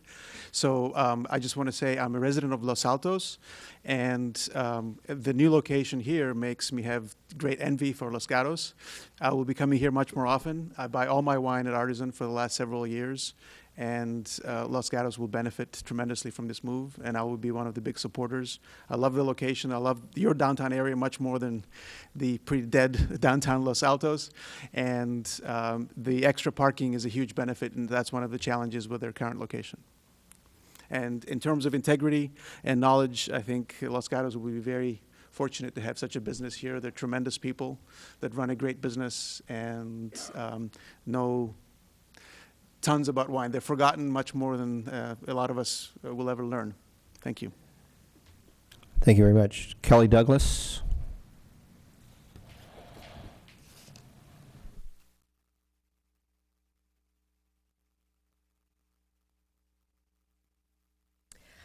Hi, I'm Kelly Douglas. I'm a 20-year resident of Los Gatos. We live up behind downtown, and so we have also done a fair amount of dealing with noise and people parking on our street to walk downtown and then coming home at 3 o'clock in the morning. And there's nothing we can do about that because those are bars. And what Joe is proposing is a grown-up event. We've attended several of their wine tastings, and they're very low-key social gatherings. I don't feel like they're not crazy, and they end when they're supposed to end. So that being said, as a resident, I have also I've spent 15 or 20 years as a therapist here working with the adolescent population of our town. I've worked at the high schools, both of them, Nova and Los Gatos, and CT English Middle School as well, had a private practice that focused on adolescents. And I can tell you that having this property occupied is a very good thing for that neighborhood. There's skater boys and potheads and taggers, and they're bored. And having someone in that building, I think, will have a much bigger impact in a positive way than worrying about the bike lane or the traffic. I've driven past there many times. I shop at Lenardi, so that's my track. And I'm already impressed with the changes that I have seen made to the property. It looks cleaner. It looks less abandoned. There's no weeds anymore. And I think that the type of business that they're trying to run is not adolescent friendly. They're not going to be hanging out there like the 7-Eleven or that icky little wine store next to it. This isn't a place where kids are going to go hang out. There's nothing for them there. And I think with the plans for containment of the trash and the lighting and the video cameras, the neighbors may actually be pleasantly surprised that this is going to be a very good thing for the lifestyle they sought when they moved here. Thanks. Thank you, Ms. Douglas. We'll now invite the applicant back for up to 3 minutes if he would like to make additional comments to the commission. I guess I would like to thank you all for hearing our presentation, and I appreciate the support of the local community and the feedback from everyone, so we have no further comments. Are there questions for Mr. Prang? Commissioner Smith.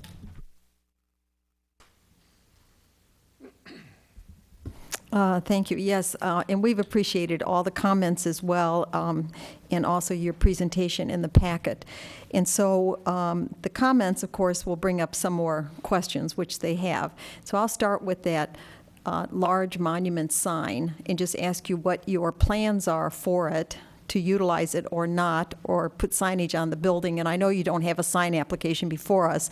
I'm just generally thinking about that in the lighting of that large sign. Well, we are planning to use the sign. Obviously, it's there and existing.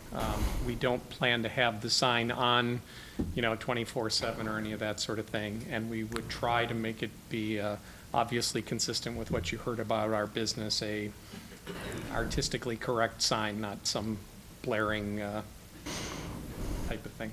We understand that. And so the comment I want to make is because it's so high up and having it, you've already told me you're not going to have it lighted 24/7, so you've answered that part of the question. Can you walk us through the video surveillance and what your plan is for that? Yeah, I apologize to the Bartels if that, I don't even know where it says that, but what we have is we have a motion sensor system on, the back part of the building, which would be, sorry, Christine, the part that those folks would be, there's no video on that side of the building at all. The video is inside of the building, okay? And above that tasting area, it looks right down onto the tasting. So it's a, 20-foot area. So there's no video monitoring of any adjacent property at all. All right. And then the next question I have is actually about the noise or the music level. Do you generally, in your wine tastings, and I'm thinking of outside, have even, some, I'm not talking about rock, blaring music. I'm talking about, do you have some mood music going? They have some mood music, yes, but I think you've heard enough from the folks who attend these things. Obviously, we have to have a level where the winemaker can communicate to the people sitting there or standing there and having the tastings. So, mood is probably the best way to describe it. It's either not on or it would be mood. And would you say again, it would be within the time frame of the tasting, just to be clear. Would there be an impact on your business if there were no music during those events? We feel it's it sets the right mood for the tasting, so we would ask for it, yes. So you think that's part of the ambiance of the outdoor exactly. tasting? Exactly.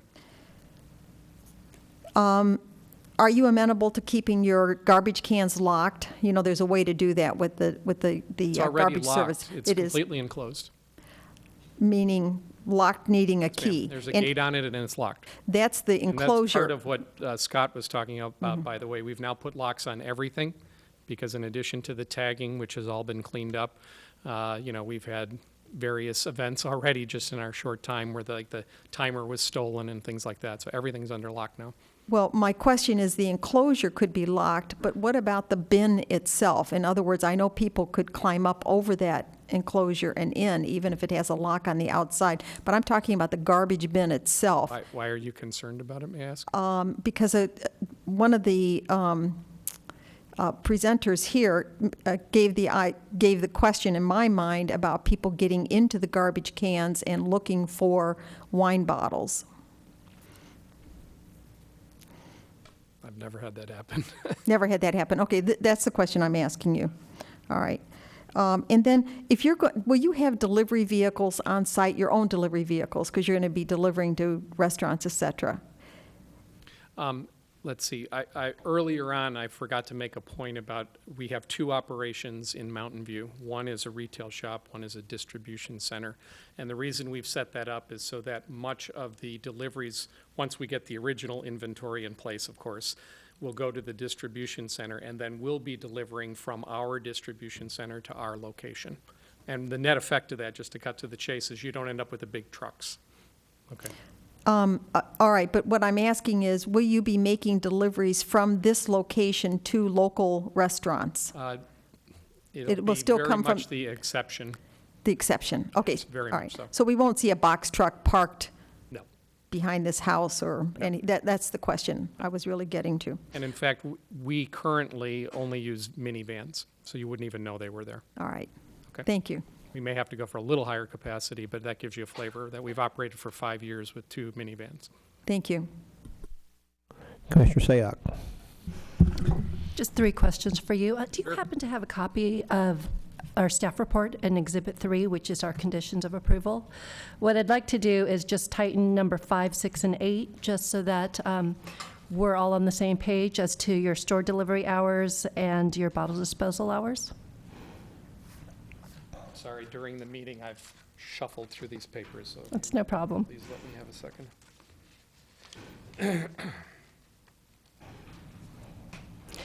And while you're doing that, I'll just read to you, for store deliveries, we have on paper, Tell me which page again, please. it's Exhibit 3 of the staff report, and it's the conditions of approval.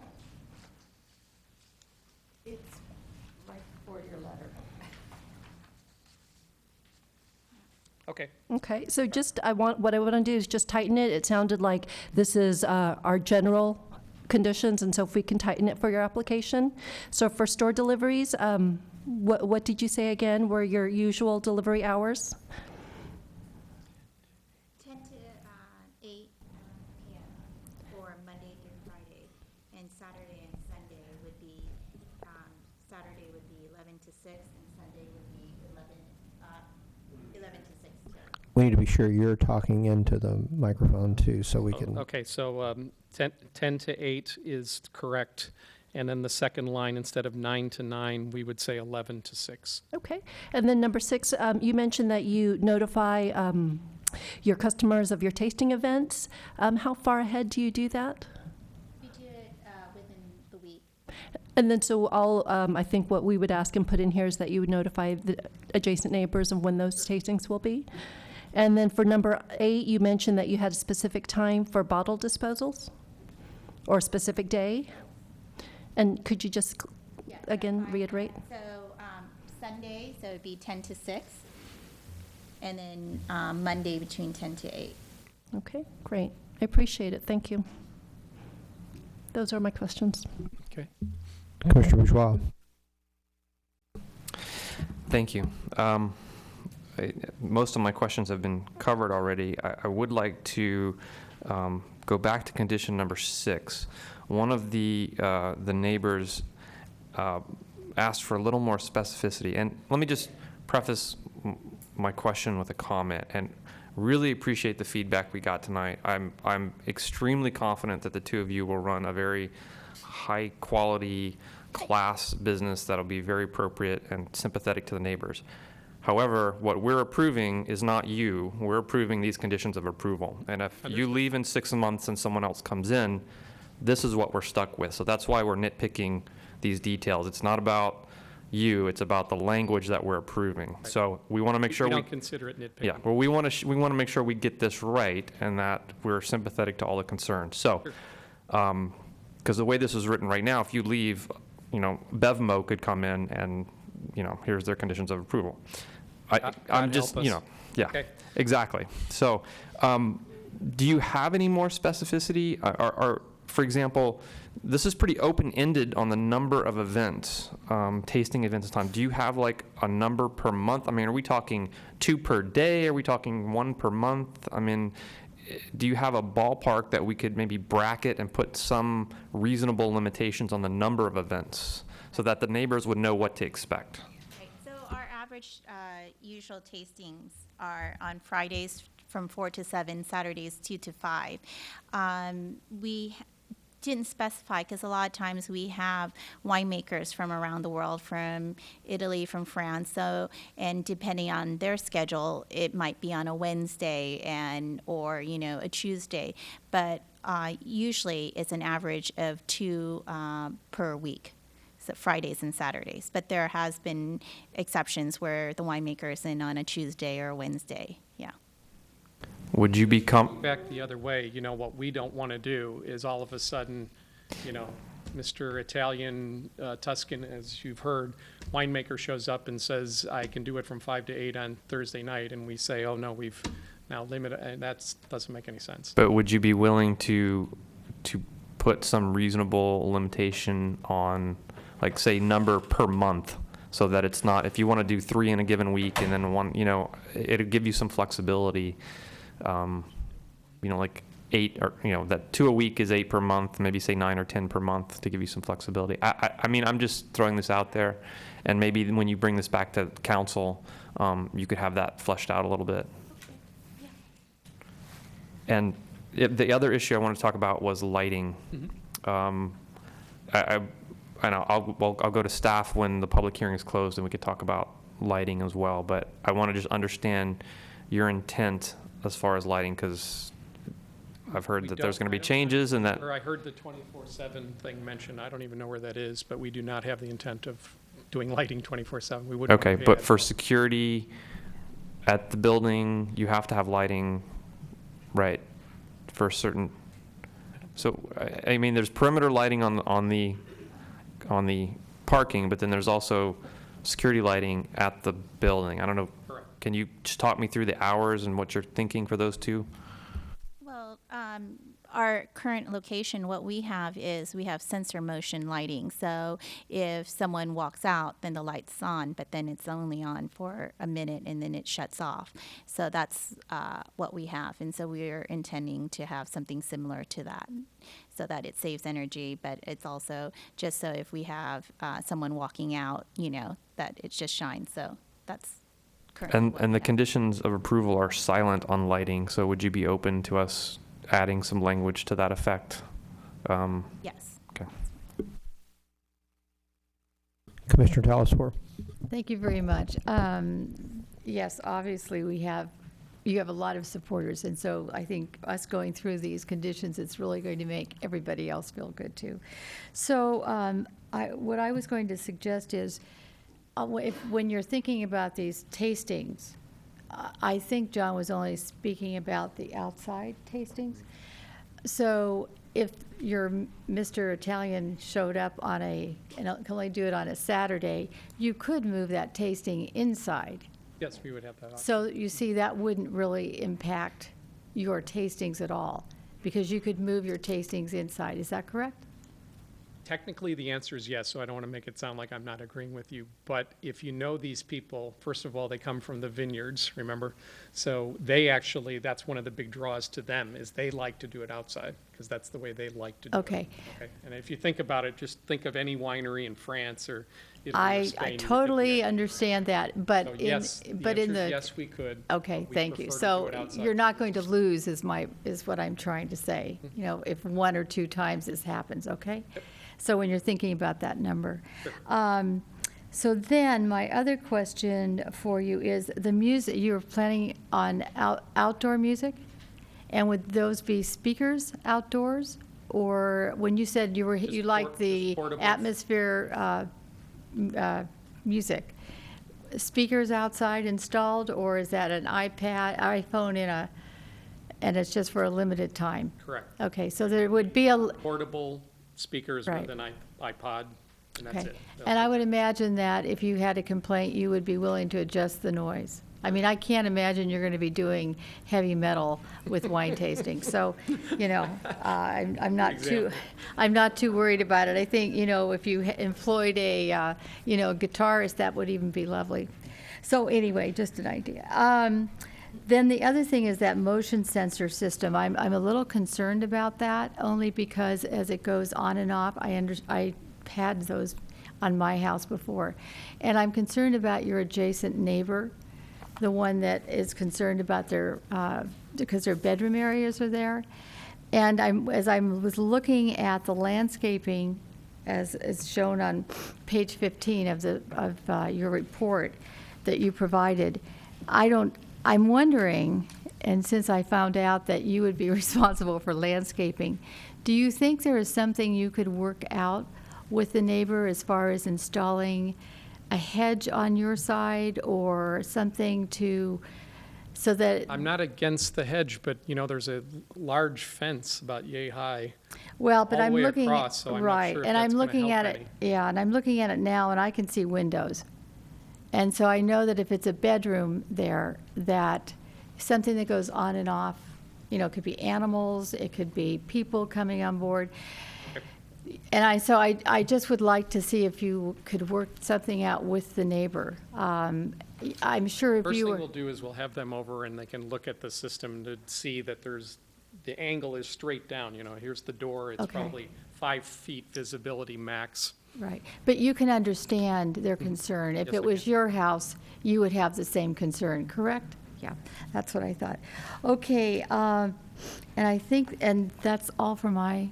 Okay. And also just the gate, and you'll be looking at that. We'll put that somewhere. I don't know if that's a condition It'll go to or- our internal design committee. Yeah, right. Thank you. Thank you. Other questions for the applicant at this time?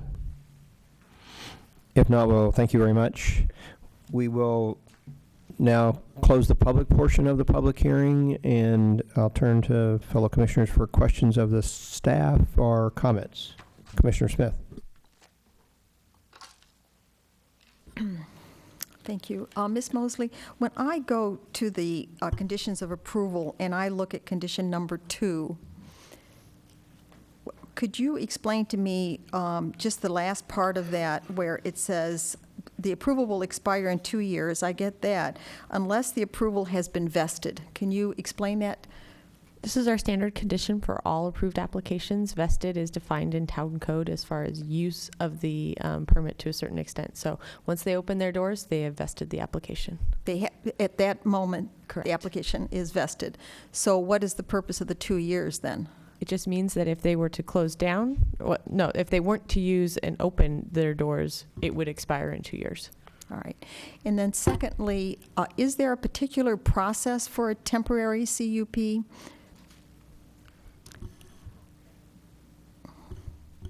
In other words, a CUP that would last for 2 years, or the length of the lease, which we know is 2 years plus month to month after that. We don't usually issue temporary, there is no different process for a temporary CUP. We have done a time limit in the past on certain ones where the extent of that use was a concern.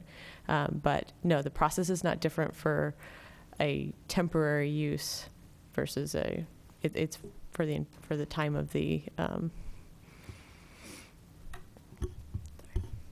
It's not a separate process. It's the same process. I would suggest that if the commission is considering placing a time limit, that be provided in the direction via the recommendation that the commission will council. make tonight to the Yes, council, and they right. will make that determination. Right. And my thinking about this, just so I can say it, is what Commissioner Bourgeois said. If this runs with the land and then a different kind of retailer took over the space, meaning one that also was similar, but perhaps a more commercially run rather than run by individuals such as this, then it would run with the land, so they would have a right to move in there and occupy the space. That's true. They would be tied to these conditions unless they came in and asked for a modification.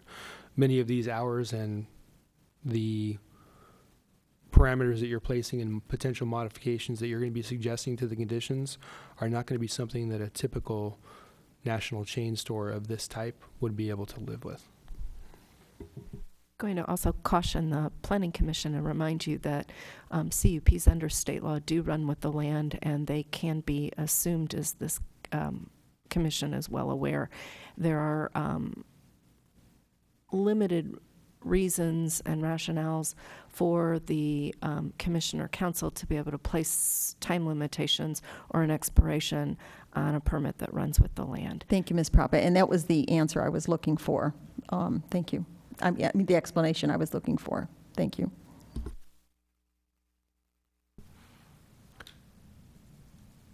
Other questions of staff, comments, or a motion? Commissioner Talasfor. Well, I'm just going to start with the two things that I don't know whether it should be in a condition or staff can advise me. And one is, what we do about the gate, the architecture, and having that much more integrated into the building. Is that a condition, or is that, what do I do with Staff's that? clear that is at least your intent, and assuming that everyone else is on board with that would be direction to staff as part of the approval. Okay, be direction to staff. Okay, and what about also the conversation that the applicant said that they would have with the neighbor regarding somehow creating more privacy between the two properties for, the lighting and also just for the noise? Well, two things. Regarding lighting, town code does not allow lighting to spill off the site.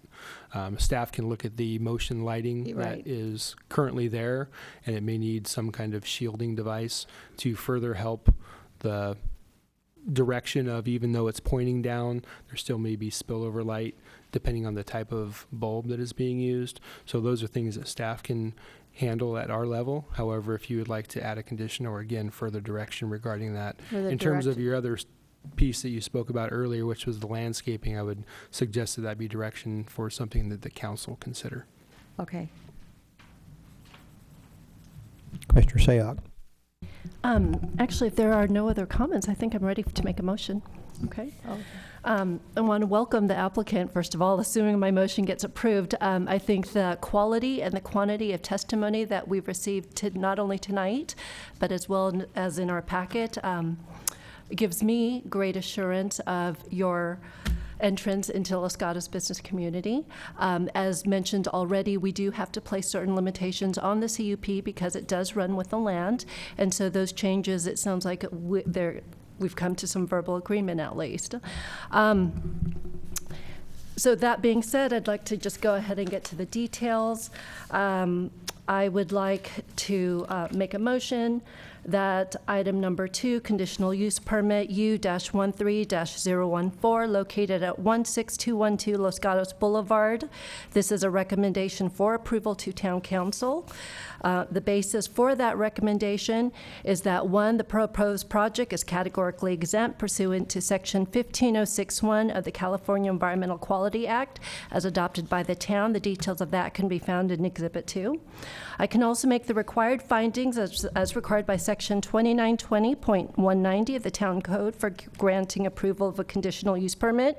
All the details in the staff report I'd like to include in that as those findings, but I'd also like to make the comment that we are looking forward to adding retail, much needed retail to Los Gatos Boulevard, and from the sounds of it, much needed retail use. That is something that helps close that retail leakage that is currently happening. So again, those are two things I'd like to make sure is in the record. I would also recommend to Town Council conditional use, Okay, I'd also like to make changes to the CUP as contained in Exhibit 3. Specifically, number 5, store deliveries. We made that change already. I don't think I need to reiterate it. Number 6, with regard to tasting events and times, just addition that the adjacent neighbor would also be notified, and that when this is brought to town council, the actual details of how many tastings and what types, those would be something that we'd ask you to provide to them. Number 8, bottle disposal. Again, the times were specified to Sunday and Monday. And actually, one thing that I'd like to add that I forgot to mention to my other commissioners, for number 3, for use, if we could just add language that says this approval is for a non-formula retail wine. I don't think that would cause any problem with anyone, but just specify that this is a locally owned retail shop that we're supporting. And that's my motion. We have a motion by Commissioner Sayoc. Commissioner Bourgeois. Thank you. I'll second the motion. I would like to reiterate strong support for commercial at this location. I think this will be a fantastic use for this site. I would, at the request of the maker of the motion, add the following items. One, and these are not additional conditions, but just part of the motion, that the applicant come back with a revised gate plan when they bring this to council, and also that staff is to review the motion lighting and potentially develop a new condition pending their review. So those would be my 2 additions to the motion. Excuse me, I approve those 2 changes to the motion.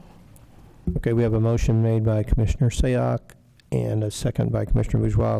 Before we take comments, let me be sure the staff is clear about the motion. We're clear. Okay, thank you. Commissioner Talsworth. Would the maker of the motion and the seconder consider also asking council to take another look at the landscaping between the adjacent property? I think the applicant said that they would be willing to speak with the adjacent neighbor about that. I think I definitely don't want it as a condition. No, it's not a condition. It would be a direction. Okay, it could be a direction. One thing I do want to comment on is although I do see how landscaping could provide an additional sound abatement, I am cognizant that because it's a temporary use, I'd hate to ask the applicant to provide landscaping that would be an additional use that is not necessarily for their benefit in the long term. But I do ask that you do work with your neighbor, and that's something, if you could bring back to council with details of that discussion, I would certainly approve that. Okay, thank you. And I think also I was going to ask about that the music would be non-speakers, that there wouldn't be, that would, but I maybe that's not even necessary. It's probably not necessary. Okay. You'll hear complaints if it is, probably. Commissioner Smith. Well, I would like to indicate that I strongly support the motions or the motion, and really look forward to the applicant opening for business. And may I also say that since we know this is a temporary location, we don't know how temporary is, but we hope they have a plan B to continue in business in Los Gatos for many years. Thank you. So before we take the vote on the motion, I want to be sure that both the maker of the motion and the seconder of the motion are together on all of the additions or refinements that were suggested by their fellow commissioners. Thank you, Mr. Chair. Yes, I do concur with the maker of the motion's consensus. Thank you. Great. And you're good with the motion? Any further comments? If not, I'll call the question. All in favor say aye. The motion passes unanimously. So we're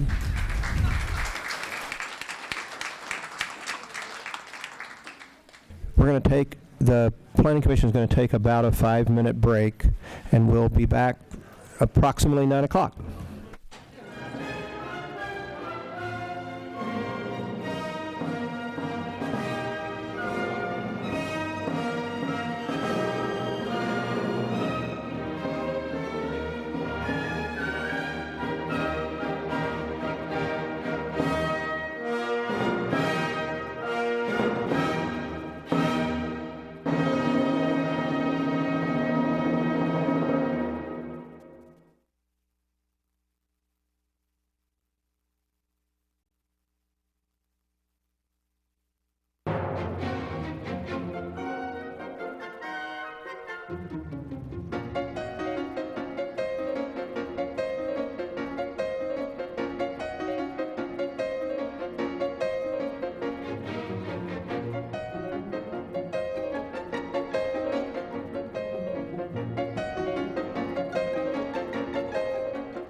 officially back in session.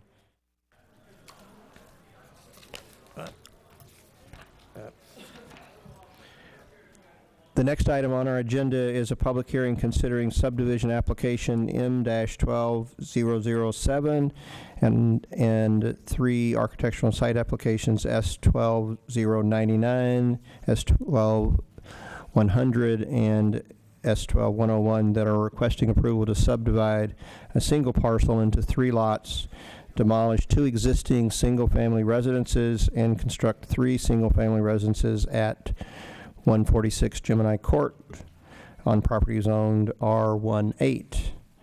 May I have a show of hands of the commissioners who've visited the site? Everyone visited the site. Are there any disclosures by the commissioners on this item? If not, Ms. Savage, may we have a brief staff report? Good evening, Chair, Commissioners. The subject property was part of an 18-lot subdivision in the 1990s, and at that time it was anticipated that this particular property would be subdivided into 3 lots in the future, and today is that time for that request. They would demolish the 2 existing structures on the property that are currently in disrepair, and they would build 3 new homes on the property. Normally, this project would be reviewed and approved by the Development Review Committee. However, one of the houses, specifically on Lot 3, would be the largest house in the neighborhood in terms of square footage, but not in terms of the floor area ratio, which is why you're seeing the application this evening. The project was reviewed by the arborist consultant as well as the architectural consultant. The applicant has incorporated the recommendations from both of those consultants. Specifically for the house that would be the largest by square footage on Lot 3, the massing of the house was found to be compatible with the existing neighborhood. So this evening the Planning Commission should consider if the square footage and that particular project on Lot 3 is compatible with the existing neighborhood. This concludes staff presentation, and staff is available for any questions. Thank you, Ms. Savage. Are there questions for the staff at this time? Commissioner Talsford. Thank you. When I was out there on Unit 1, if this site plan on Exhibit 13 is accurate, but visually when I was on the property, it looked like the garage in the Unit 1 was forward of the adjacent house that's currently there. But here on the drawing, the site plan, it is actually not. So am I to believe what I saw or at the site, or should I believe what I see on the elevation here? Are you referring to the story poles? Yes. If I could leave that question for the applicant to respond to. Okay. Thank you. Are there other questions of staff? Commissioner Bourgeois. I have a question about tree impacts. So the staff report says replacement trees would be required to be planted pursuant to town code. That's great. I look at the landscaping plan and I see a total of 3 trees being planted. And there are some significant trees coming out of that site. So is the rest of that going into the tree fund? Are they paying into the, I mean, how is that resolved? In this particular case, the property is not located in the hillside, and a complete or more complete landscaping plan was not required at this time. It is likely and possible that at the building permit stage, more of the trees would be shown on the plans and would be required to be planted on site. Okay, so our intention is to have all replacement trees to be accommodated on site. That is true of all projects. If it's found by the arborist that we cannot accommodate those trees on site, then we do look at going into the tree fund. But the tree fund is not our first option. Okay. All right, thank you. Other questions for the staff at this time? If not, now we'll open the public portion of the public hearing and ask to give the applicant up to 5 minutes to address the commission, which I think is Rick Hartman.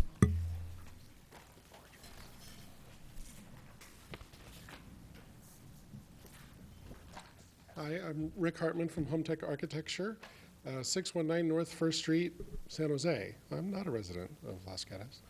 But we looked at this project, and it is a continuation of the original subdivision. They did the street improvements in the 90s, so the sidewalk, curb and gutter, and even the driveway curb cuts are already there. And so I designed these houses to use those same curb cuts. So we're trying to fit what would have been there prior, and that's also with the design of the houses. The design of the neighborhood, our design guidelines are newer than the neighborhood, I guess is a way to put it, and it has since changed, but the overriding intent of the guidelines is always to match the neighborhood and be compatible. So these houses that I've designed here are more for the neighborhood, and they would not fit in almost any other street in Los Gatos, but they fit fairly well on this street. So the two car garages that are offset, and one has a gable and the stonework and so forth, are very much like the neighbors. And my goal was that even though these are maybe a little better quality, it still should look like it was the same development at the same time. So that was our intent. The lot number 1 is the only rectangular lot of the 3, and it's at the 25-foot setback. The neighbor there looks to be like about 25-foot setback, but it was not surveyed by our surveyor when he just did the property and not the adjoining neighbors. So that was me putting it on there that I think it's the 25-foot the same as the others, because the whole neighborhood is down the 25-foot line, which is fairly common. The lot number 2 is set back about 32-ish feet, I believe. And lot number 3, the larger house, that one is set back 47 feet from the front property line. And of course, the curb is out another 10 feet or so from that. But the larger house is set back the most of all of these properties. And it has a smaller front wall that the house steps more because it's on a pie lot, so it should. And of course, it's a unique design from the other two, so that I can accommodate the pie-shaped lot that it's sitting on. We were very concerned about the neighbor to the north, because this client did a really wonderful job in going and talking to all the neighbors that he could possibly talk to.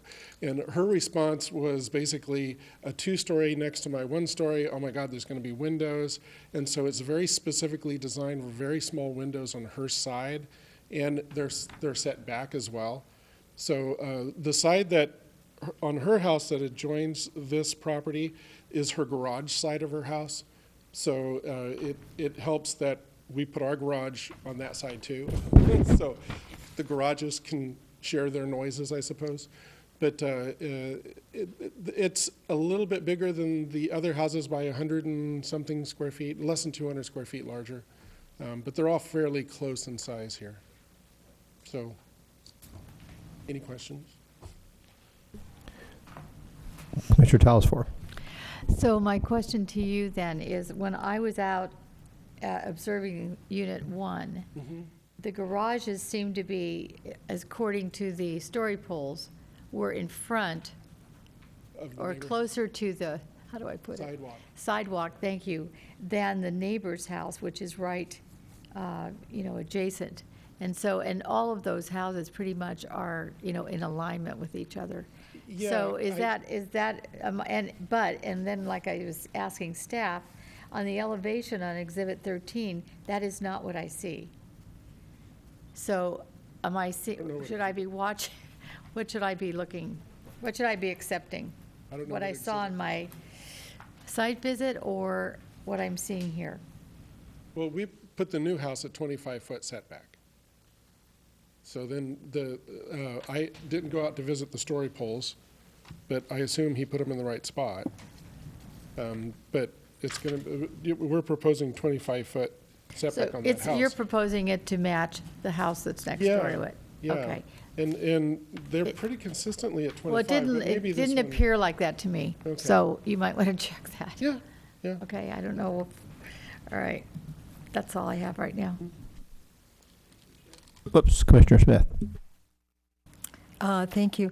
Could you tell me, I was looking on the floor plans and you answered one question, which was what the windows look like facing that smaller house. So on the floor plan though, what rooms are up there? I was looking on the second floor. I couldn't quite. Yeah, it's page A4 is Unit 3. And, Yes. that's at the top of the page is that wall. So those are secondary windows. You have a bed in the middle and little 2x2 windows over each nightstand. That's what's facing that neighbor. And there's 2 bedrooms that do that. And then the other one is the stairway window. And we pretty much always do obscure for those. So people running downstairs in their nightie aren't a show for the neighbor, basically.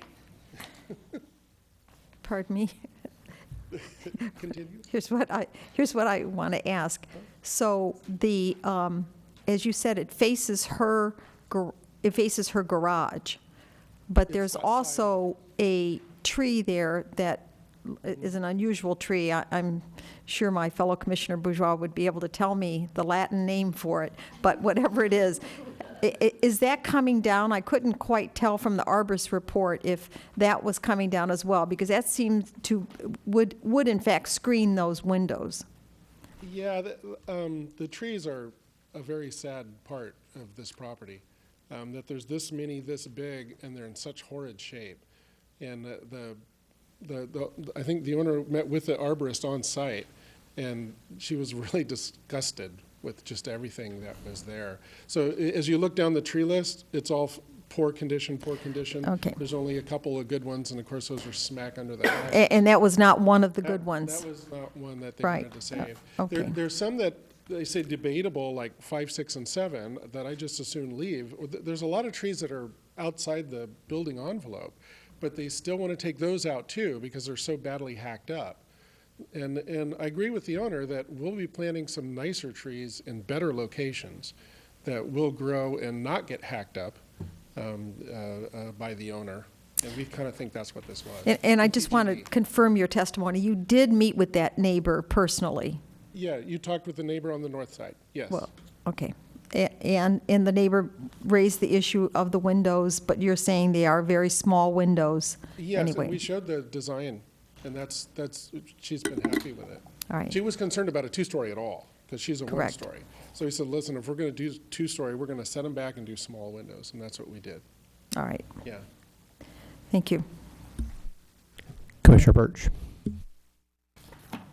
Just want to clarify one more thing about the windows, and then we'll drop that. What elevation are they inside? I know you said, I love the fact that you were conscientious and you have 2 over the side and that they're smaller. Just what elevation are they?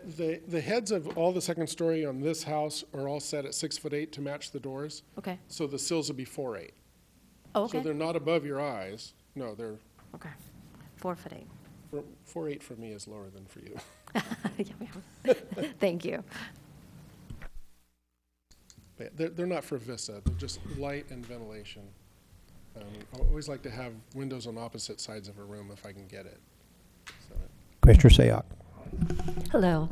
One of the things that struck me as I was walking through that neighborhood was the masonry on all the homes. And I noticed that that was also a comment from our consulting architect. There's no right or wrong answer, but I'm curious, what made you decide not to go with masonry for Unit 3?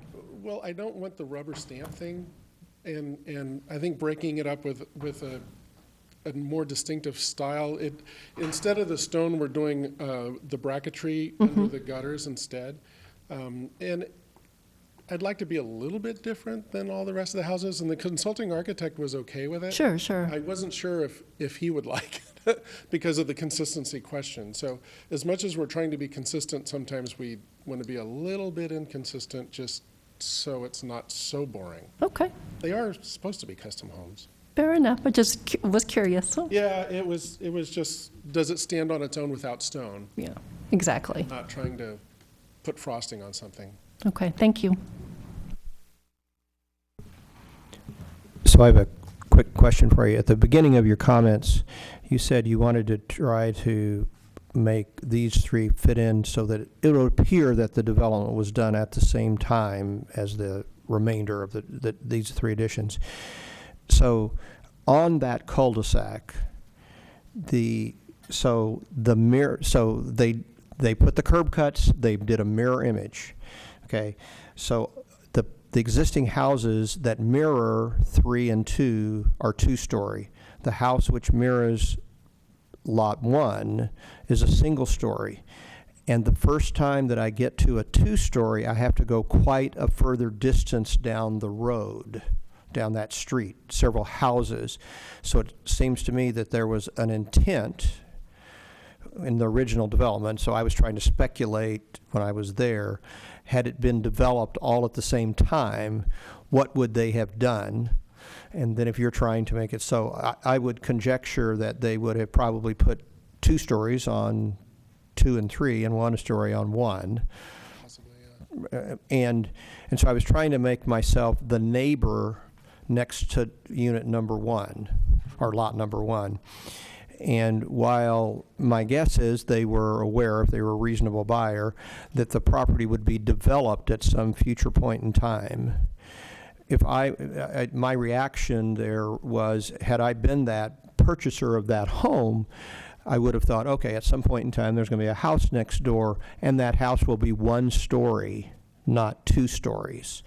So did you ever, so when you were going through your thought processes to make it, if you would, look like it would be, if it had been developed all at one point in time, did you give consideration to making that house 1 story in order to fit in with what appears to me to be a pattern that was intentional? Well, it is a mix of 1 and 2 story, and in that neighborhood, and the both neighbors are 1 stories already, so it would be, doing a 2 would still be fine. It's a mix. I don't know if anybody buys a house with a preconception that any new house next door would be a 1 story. Most new homes going into most developments of this type, 8,000 square foot or even smaller, are going to be 2 story. To save the backyard. And that's the only reason we do 2 story now, is to maximize a rear yard. But yeah, the concept that only 1 story would be built, I don't know if anybody really believes that. But a new house with maximize the backyard is pretty much always 2 story in our modern thinking anyway, 20-something years later. But yeah. Thank you. Commissioner Talasfor. To follow up on that, though, on Unit 1, the 2nd story feature, how far is that set to the side? Yeah, you can notice how I pushed the 2nd stories pretty far away from those adjoining. I did, and I think, because I think what Commissioner Erickson is talking about is that transition, and that's why it's, There's a large 1 story element there. Pardon me? There's a large 1 story element before you get to the 2 story wall. Right, okay. If you look on page A2, which is Unit 1, Hang on a minute. the roof lines are dotted in above the cars. Can you see the roof lines dotted in? And right where it says garage, there's a straight dotted line. That's the wall of the 2nd story above. So if you can follow that dotted line kind of around, which is, on my reduction, is hard to see, but it's probably easier to see on the wall. Okay. That's the line of the 2nd story wall. So with 11 foot on the 1-car garage, it looks like it's about 10 feet back. Okay. And then it so goes that- back even further.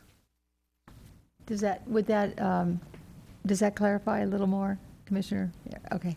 I mean, that's what we're looking for, is that it is back. And Is so the 1 offset and is good? 3 both Yeah. are pushed away from neighbor. So, right, and I really appreciate your explanation about not continuing with the stone facade.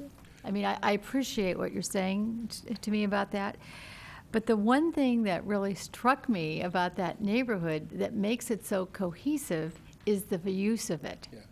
And if this was going to be a continuation of that, and I appreciate what you're trying to do to be individualistic and everything, but is there any, I think going back to Mr. Cannon's suggestion, is there anywhere that you might consider Yeah, we can add it. dropping some stone on there? Yeah, I mean, like I just, the entry porch. it looks, compared to everything else, it looks just very, like that you forgot it. And and the reason I'm saying that is that at the very end of that block, so it would be the beginning of the block when you drive into it, there are 2 homes there that are all stucco. And they sort of like, they don't fit. Yeah. So that's my point. Yeah. And this is down in that cul-de-sac where it's really tightly, woven together with that. It can be a condition to stone the porch element. Okay. As one of the things the consulting architect pushed me towards is more wainscoting. I'm not a fan of wainscoting. I'm more a fan of elements. Mhm. People stone wainscot and then they grow bushes and hide it all. Yeah. So I'm more of an element of Sure. the building is stoned, and then it's visible no matter what grows, unless you're Okay, really so crazy. you would be open to doing that? Yeah, we can stone the porch element so that it goes up over the entry and that. Okay. It's kind of two walls there, so it would be. Yeah, right, I see that. Yeah. I think that really would add something to what we're talking about here. Okay, thank you. Other questions for Mr. Hartman? If not, thank you very much. We would now open this portion of the public hearing to other members of the public. We have one, Francisco Serrano. Hi, my name is Francisco Serrano. I live at 126 Gemini Court. I've been there for about 15 years, and I'd like to thank you guys for purchasing the property. It's been a real bad sore eye for the last 15 years. However, I'm a little concerned about the traffic that 3 new homes are going to bring there. I have a 5-year-old and a 6-year-old, and there's several other children in the neighborhood. They like to play outside. And I saw in the report here that there has no traffic survey or study has been done on it. And that would be my only concern. How much more traffic are we going to introduce in putting 3 new homes there? I know the previous tenants of those homes, there was quite a bit of traffic, and I believe only 2 homes were occupied. Now there's going to be 3. So I can assume that 50% more traffic from those homes is going to be introduced into the neighborhood. And having small children, I'm very, very concerned. I am glad that we're getting new homes. I'm just concerned about the traffic. That's it. Thank you. Thank you. Questions for Mr. Serrano? If not, we would then give the applicant an additional 3 minutes to add anything that you would like to.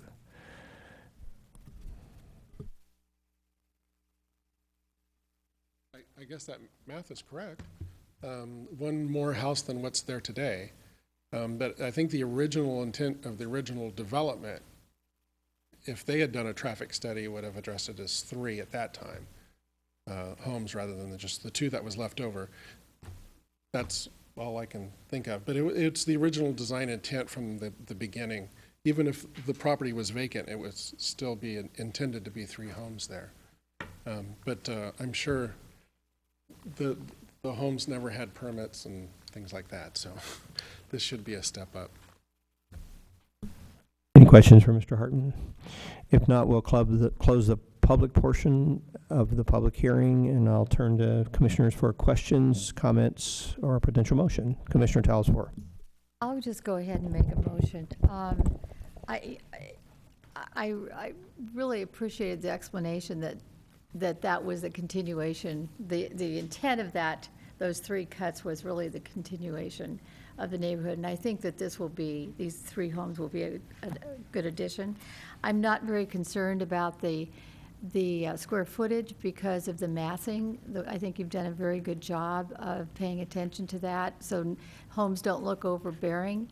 I think that I'm satisfied with the Unit 1 setback for the adjacent 1-story home. Just check out that story pole for me to make sure it's where it's supposed to be. And then if you would consider, and I think you did say that you would consider, or we will add more stone to the front facade of the home, I think on the porch detail, that area. I would make that a condition of approval. Other than that, I'd be happy to make this motion. Keep going. Oh, so I better, okay. All right, you're all looking at me. So It's all yours. I would, thank you. I would move to approve subdivision application M-12-007, architecture and site application S-12099 through S-12101 at 146 Gemini Court. Their application is requesting approval to subdivide 1 parcel into 3 lots and demolish 2 single-family residences and construct 3 single-family residences on property zoned R18, APN number 507-64-043. I can see no reason to keep those 2 units that are on there. They're not historically valuable, and so that's my thought about that.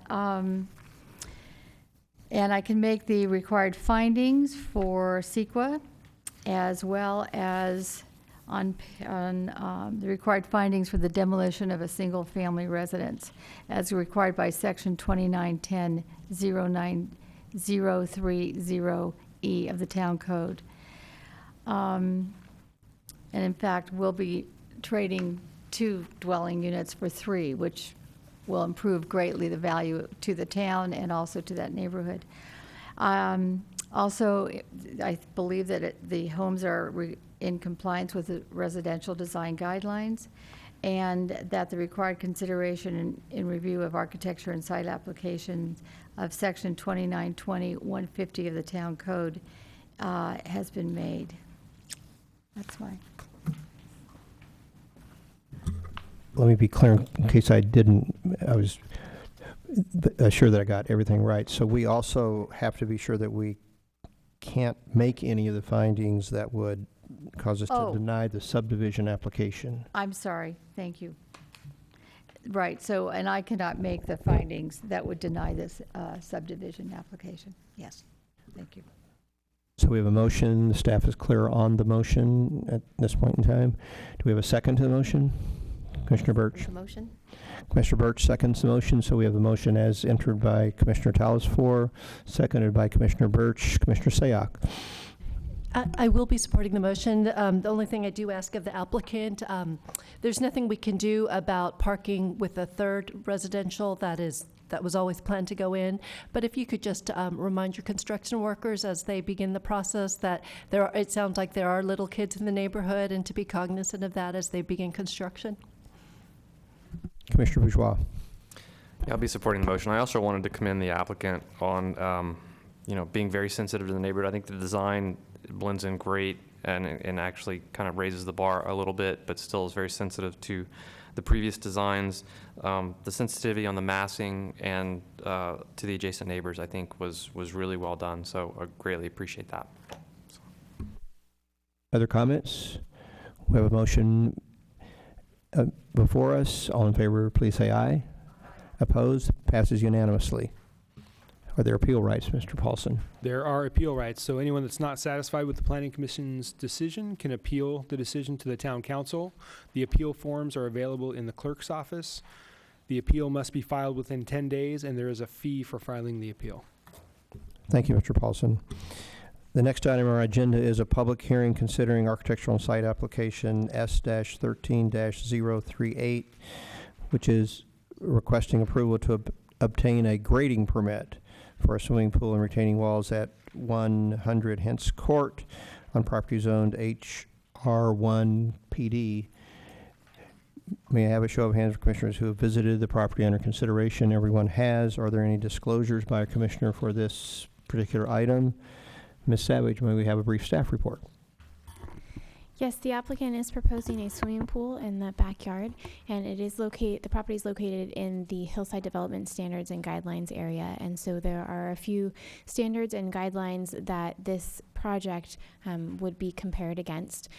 The document has standards and guidelines which are different. Standards are requirements that must be met, whereas guidelines are more recommendations that should be met, and the Planning Commission does have the authority to grant exceptions from the standards.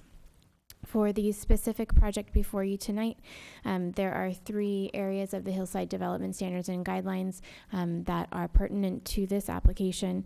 The first one, grading and fill. The both the grading and the fill for both the swimming pool and the deck that surrounds the swimming pool are in compliance with the hillside development standards and guidelines. The second piece is the slope. The standard in the hillside development standards and guidelines is that pools cannot be built on slopes greater than 30%, and in this case the pool is proposed on slope that's 27.7, and so does not conflict with that standard. The third component is wall height, and the retaining walls for the modest amount of flat area surrounding the pool do comply with the guideline that retaining walls be 5 feet or less. And then there's the pool walls. Those are the walls for the pools themselves, not the flat yard area. And those are higher than 5 feet. At the highest point, it's 9, but it is just one corner that is at 9 feet, and then they get lower from there. And so tonight, the Planning Commission should consider whether there is merit for the pool walls to be greater than the guideline for retaining walls at 5 feet, and also whether the proposed pool on the slope meets the objectives of the hillside development standards and guidelines. This concludes staff presentation, and staff is available for questions. Thank you, Ms. Savage. Are there questions, Commissioner Talaspour? Hi there. Thank you very much. Regarding the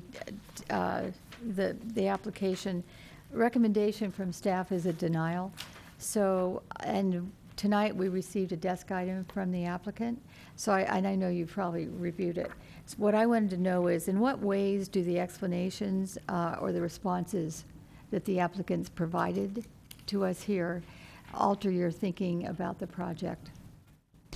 Our recommendation was conservative in nature.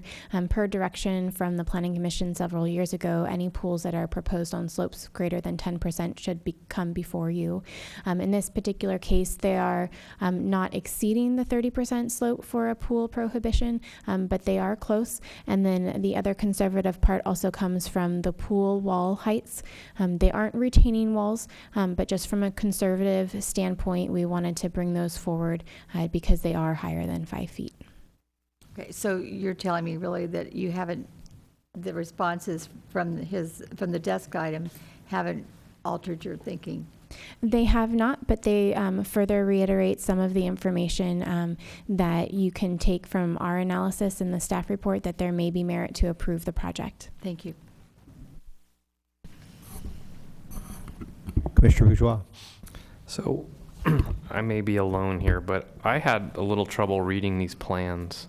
I don't know if we could get a set up there, but I would be curious to look at either the cross-section or the plan view on the plans, and I want to understand where the retaining wall is at 5 feet and what the pool wall actually means. What does that mean? I mean, is that to the bottom of the pool? It was confusing to me, and I had trouble. I appreciate the old school handwritten plan set, but I did have trouble on 11 by 17. I did have trouble reading all the details. So that would be helpful. So I would say, Commissioner Bourgeois, I had the same challenge that you had.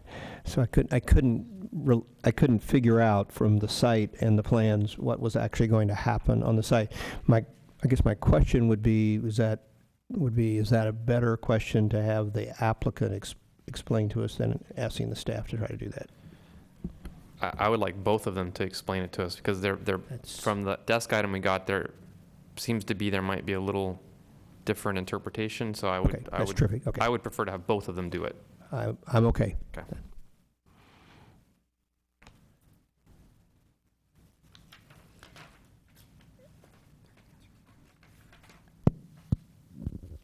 Oh, good. So we're going to not be looking at the hand-drawn, right? We're going to be looking at, okay, thank you. Yes, this civil sheet. So from staff's understanding of the plans, there are walls that sort of have a speckled nature on the sides of the elevation, and those encompass most of the proposed flat yard area, and those are all at least 5 feet or less.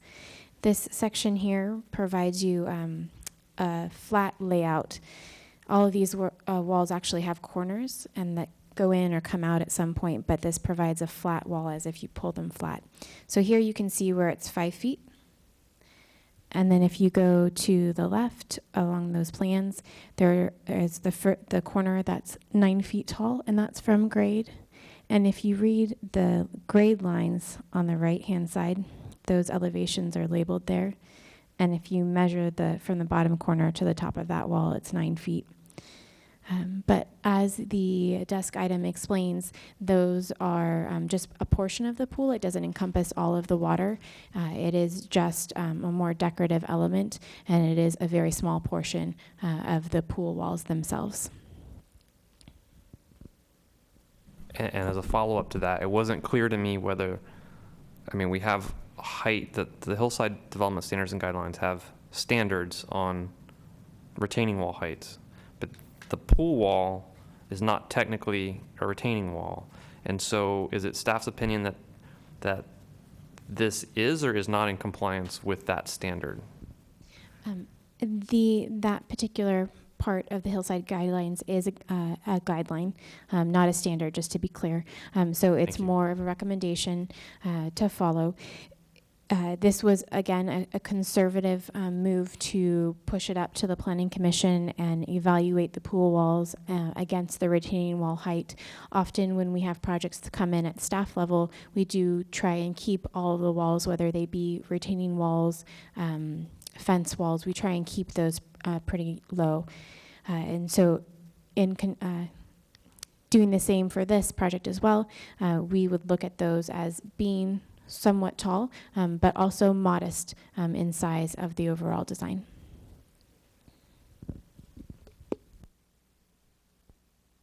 Are there other questions of staff at this point in time? If not, we would invite the applicant up. We need eventually for you to fill out a speaker card for us so that we can, but for the moment, eventually, but we need for you to identify yourself and with your address, please. Okay. I'm John Rico, Stonebridge Pools and Development.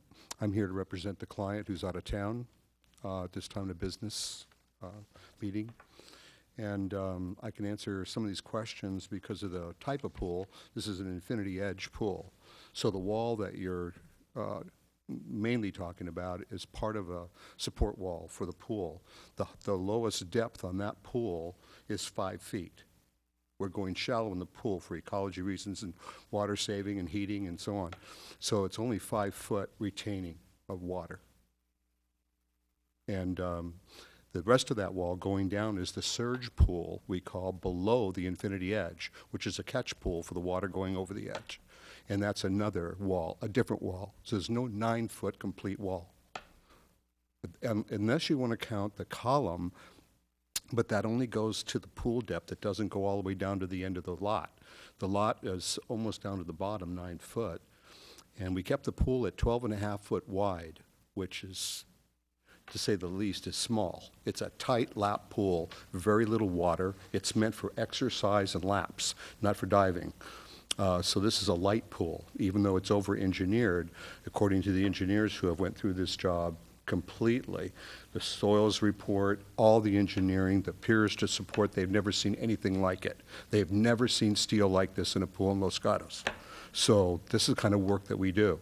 We build these things so that the home, the lot, the dirt, and all of Los Gatos can go down, but the pool will be there. And we tell people, if there's an earthquake, jump in the pool, you'll be fine. So that's how supportive these are. We take no chances on the hill. He found me because I do this kind of work. We do infinity edges all over Los Gatos. I'm doing one right now. If this one bothers you, the one that's been approved would scare you to death. I mean, it's a tough job. 550 feet of retaining walls. This has 36. It's just incredibly, this is how you should build on a hillside. We have a job now that we have to take over in San Carlos that's supported with retaining walls instead of importing with an holding up with an infinity edge. It's supported with retaining walls going down below, and they're all giving way. You can't hold a pool up on a hillside with retaining walls. It has to be the infinity edge wall that's supported on piers. It's way better construction, and get rid of the walls that will never hold a pool on a hillside. And that's what we've done. We've kept them at 5 foot. Second one is 4 feet below that. That's the surge pool wall that holds that water in that back pool. The columns on the side, which are an issue, it's an architectural feature. We've flattened out, yes, we've given them 12 foot of pool along the horizontal plane of this yard, which is very moderate in pool size. And these columns support the water going all over that pool. It's something that other companies don't do. They just end the wall, it's flat, and the water goes over, and they get a gust of wind, and that water goes off the hill and goes down to the neighbors. We put those columns that are on the side, they're 30 inches off the ground. This is as high as they get, off the ground. And they're a column that's as long as that surge pool that holds the water from going over that it can't go out. So it's not only an architectural feature, it's supposed to be there to hold the water in the pool. So it's good construction, and it isn't elaborately high. It's just going down. It doesn't go to the bottom of that surge pool. It goes down to the bottom of the pool. And your question, sir, on the idea that holding the pool together is not a retaining wall. That's part of the pool construction. That's exactly true of how this wall is built. And I don't know what other questions that were brought up.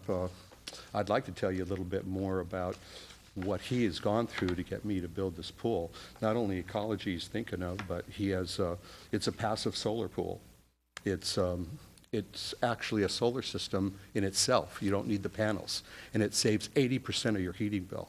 He put a heater in that cost $6,000. Most heaters cost $2,000. He put a $6,000 heater, high-efficiency heater, that's 99% efficient. It's almost 500,000 BTUs, and you can lean on it when it's running, and it doesn't burn you. I mean, this is an incredible pool that this one is built. Everything is on it. Saltwater technology, no chlorine. This is going to go in the future that you'll see. Saltwater is going to go everywhere on all Olympic pools. It'll be on all of them. We built Stanford's pools, and they wanted salt water, and it's prepared for salt water, and I'm done. Do we have questions for the applicant, Commissioner Bourgeois? This is quite an engineering feat, I must say, especially after seeing the site. Incredibly constrained site. I guess my question is, I wasn't clear. So it appears at the bottom of the yard, there's a V-ditch, like a concrete lined V-ditch.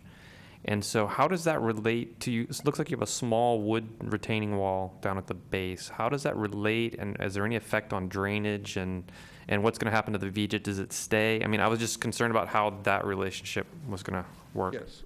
We have underground drains as well as going to the V-ditch where water, overflow water or deck drainage or anything would be absorbed into that V-ditch. It would not be removed.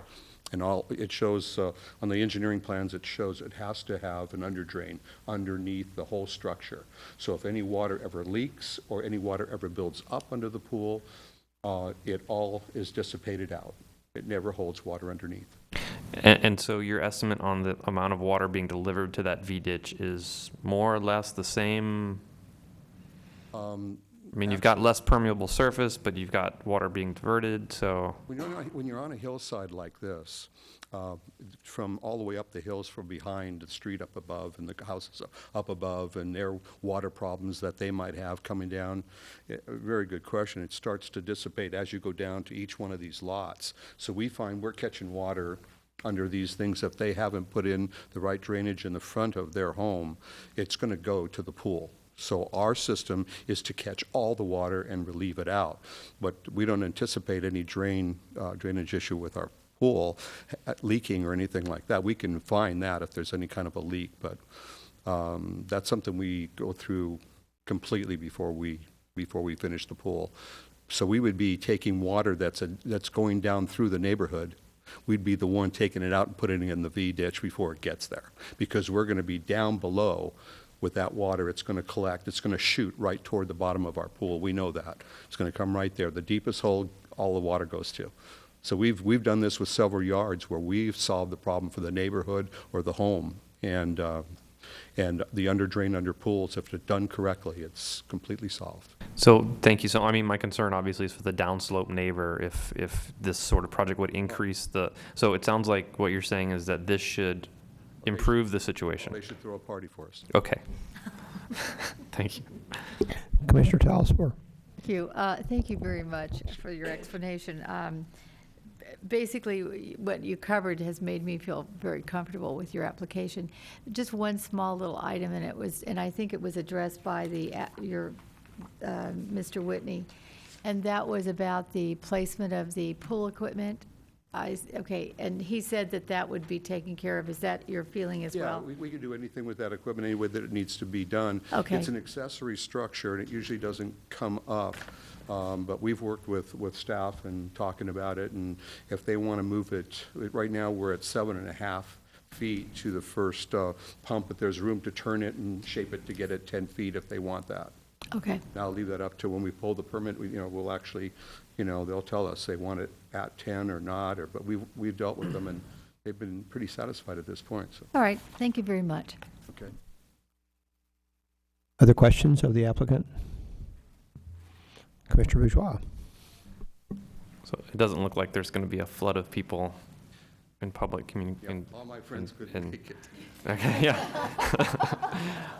So I'm going to just pose this, and I know you're not the applicant. I know you're the designer, but there's a fundamental issue with, the Hillside Development Standards and Guidelines. You went through a lot to make sure this project fits a very difficult site with some very specific criteria. But there's still the kind of the philosophical idea in the Hillside plans that if a pool is this difficult to build on a site, then maybe it shouldn't be a pool, right? So, I mean, that's kind of the underlying concept behind why that language was developed in the Hillside Development Standards and Guidelines. So I know you can't speak for the applicant, but I'd like something to help me as I struggle with that decision coming up as to why this is okay on such a steep slope. I mean, we are going through quite a bit of engineering to make it work, and so you know where I'm going. Right. The job that I'm doing currently in Los Gatos calls for 35-foot piers on a ground that's sloping too, but 35 foot deep. Here, where most of them will be 15. So this is an easy job. You don't get. Los Gatos has approved me for jobs where they're 22 feet out of the ground, and you've approved them. And it's never been a problem. And they're old and they're here. So, I mean, I don't find this one's my easy one.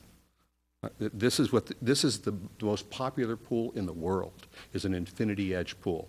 It is made for Los Gatos Hills. It's made for it. When you start putting in retaining walls is where you get in trouble. They move with the pool. They don't stay there.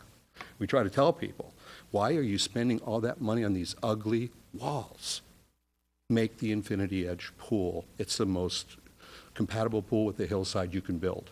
It's just now getting to popular like they just don't get it. And even with customers, I mean, I have one right now that wanted all the walls. And I just said, but why? We can do an infinity edge. It's big dollars. These are big dollars, but these retaining walls that they try to put in are huge. They're huge dollars. They just think they're cheap. It's a mentality. It's changing. Los Gatos is, I built many infinity. I've been building here for almost 25 years. And I've built most of my infinity edges in this town. You're welcome.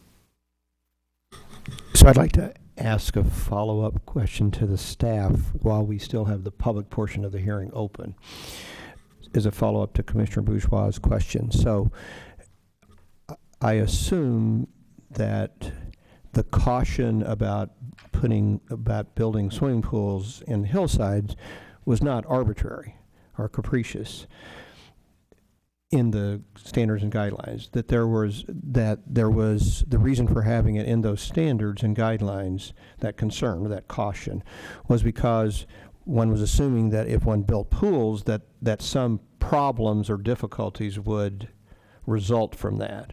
So it seems to me we would need, so I would like clarification from you on what, if that's correct. And then it would seem like to me we would want to judge whether this design adequately addresses the problems that that caution was trying to caution us about. I wasn't involved directly in the development of all of the hillside development standards and guidelines, but it's not just slope that they were taking into consideration. Some hillside lots may be covered in trees, so you've got to take down a number of large oak trees or some other factor that may not just be related to slope. So that's where that statement of not every hillside lot may be able to support a pool, and I think it even says sports courts and other accessory flatland, basically flatland uses that are typically not a challenge. The hillside inherently, there's challenges with hillside lots. The challenge with this parcel is this is really a man-made slope. Clearly, when they came in and developed this, they graded pads and put the V-ditch at the bottom. That's not the slope that was there before. Couldn't tell you if it was steeper or shallower. But so this one, that's one of the other reasons why we brought it forward. It's not that it's over any of the guidelines per se from staff's perspective. It's really the conservative approach, which I think both Commissioner Bourgeois and yourself allude to. Clearly, if it was over 30%, we wouldn't be having this conversation because we wouldn't be having a pool. But that does not automatically guarantee with many of our other regulations, because it's less than the 30, it doesn't guarantee that you can have it as well. So I think it provides the commission with some latitude to look at these at a case-by-case basis and make a determination as to whether or not they feel this is appropriate in this or any other circumstance. So in your judgment as staff, so the challenges that could result from building a pool on this particular site, there are no trees to be removed, as use your example for, and the fact that it's an engineered slope partially. In your professional judgment, that the challenges or problems that could result from building a pool on this particular site, have they been adequately addressed? Yes, I mean, we obviously, as has been testified to by the applicant, the engineering is all adequate, has to meet building code. It's been through our peer review process. So from a technical standpoint, this pool is feasible. Again, we are from direction, and I think it actually goes back to 2004, either just predating the Hillside Development Standard Guidelines or just after it, where we had a couple pools that were on slopes, I think maybe even less than this, but they had other issues that were raised, and we brought those forward to the commission. It was commission direction that anything of this nature be brought forward to the commission. Great, thank you very much. Do we have other questions for the applicant at this point in time? Okay, we will thank you. And then we would invite members of the public who might be here who would want to address the commission about it. Doesn't appear anyone coming forward. So typically we would give you another 3 minutes to rebut the testimony of the people who didn't speak. So if there's any additional comments that you'd like to make, we'd like to offer you the opportunity to do that at this point in time. Okay, I used a soils engineer in this project, as well as a surveying engineer that's here with me, that's done these plans here. So we've used every type of engineer available to us, as we always do on an infinity edge pool. The soils engineer that we use is the one I use every time. He's strict. It's over-engineered, but impossibly to hurt this pool. This is the guy that's you want to have do the soils, and he has to directly work with the homeowner. He can't work through me. I won't do the soils report. He has to go direct. So there's no conflict of interest, no me telling him, hey, lighten up, don't have that much steel, and there's none of that. It has to go directly to the homeowner and provide him direct proof that he can get this pool supported correctly, but because of this soil that he tested, he's a PhD of dirt, basically knows his stuff. And, you know, you're not going to get past this guy with anything. You can't beg, plead with this guy for anything. That's why I let him go direct. Then he gives that to my engineer. My engineer is Pool Engineering, Inc., from Southern California, and they know how to engineer. I mean, there is absolutely, if you look at the engineering plans which I brought, these are 30-inch piers with number 10 steel. That's almost an inch. You can't bend it. There's no way to bend it. And this kind of stuff they're doing to me, and it's getting worse. They're, because of guys who don't know how to build, they're starting to make them do this kind of stuff. But it's way over-engineered. So it's a very safe pool. It's the one you want on a hillside. And all the engineers agree. All the people that we went through with Maz, watching over all the engineering, he directly had me pay him to test that soils report and the engineering direct with a meeting to him that I paid for.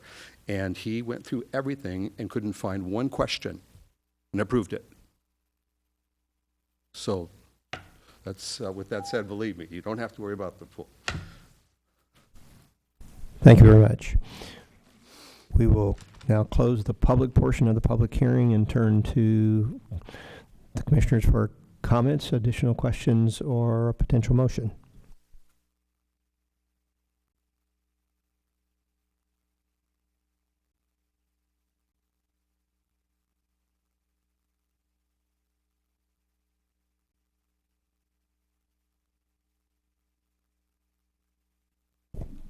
Okay. Commissioner Talsfor.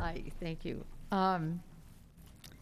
You know, when I was quite concerned as well. 27.7% makes me nervous to have things built on that kind of a slope. However, I think after reading the feedback from the responses from the homeowner and also hearing your responses,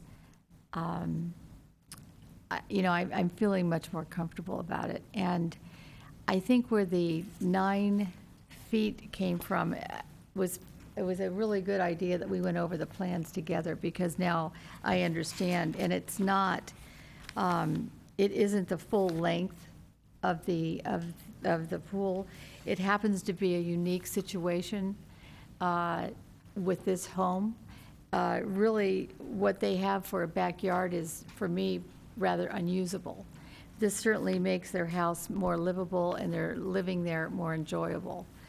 I think it improves the economic benefit to their house and then to our town. So with that being, and I was glad to hear about where the pilasters were and what their purpose was, because that changed my feeling about the additional height. So knowing that, I would feel comfortable making a motion to approve architecture and site application S-13-038. And I could also do that because it is a discretion that we have, and since this is such a unique lot situation, however, there's similar lot situations throughout our town like this in the hillsides and in this neighborhood. That was the other reason I feel a little more comfortable in approving it. So we may not be the letter to the guidelines of the hillsides standards and guidelines, which I am definitely a proponent of. I could still make this, in this situation, I could make the motion to approve it. So it's requesting approval of a grading permit for a swimming pool and retaining walls on property zoned HR 1PD, and the APN is 527-19-055.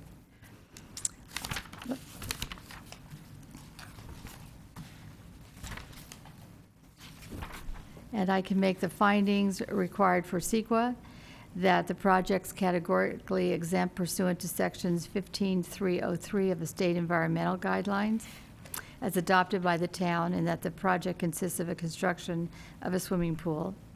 And the fact that it is so solar related, really, I don't know if you get points on your house for building a green pool, but this seems to me like this is pretty close to that. It was interesting to learn all that information. And it requires compliance with hillside development anyway, and I explained that in this case, I think we have the discretion to say that it basically is in compliant with hillside development standards and guidelines. And also, the considerations as required by section 2920-150 of the town code. I think that's it. And also, the pool equipment setbacks have been agreed to by the applicant and the Mr. Rigo. So, and it's in here with number 3, so we're covered there. Okay. So we have a motion entered by Commissioner Talsfor to approve architectural site application S-13-038. Do we have a second for the motion? Commissioner Smith. I'll second the motion. We have a motion entered by Commissioner Talsfor with a second from Commissioner Smith. Commissioner Bourgeois. I'd just like to make a comment before you call a question. That's all right. I really struggled with this one. For those of you that know me, I am very protective of the hillsides and usually very conservative in my interpretations of the guidelines. The standards are standards, and the guidelines we have a little more leniency. But this, to me, strikes me as not your typical hillside lot. I don't think this was the type of lot where these guidelines were intended to take place. That we're not doing a large amount of grading to create a flat pad, which is part of the intent. We're not, there's no ecology to speak of on the site. I have to admit, when I visited the site, I said there's no way you're getting a pool on that lot, but dug into the plans, and I've been pretty impressed with the design. So I struggle with this one, but I will be supporting the motion. I think the exceptions to the guidelines are warranted in this very specific case. Other questions or comments? We'll call the question. So we have the motion in front of us. All in favor, please say aye. Aye. Opposed? Motion passes unanimously. Are there appeal rights, Mr. Paulson? There are appeal rights. Anyone that's not satisfied with the decision of the Planning Commission can appeal it to the Town Council. The forms are available in the clerk's office. The appeal must be filed within 10 days, and there is a fee for filing the appeal. Thank you, Mr. Paulson. We have a report from the Director of Community Development. Yes, just one item, which was we had 2 DRC approvals on July 23rd.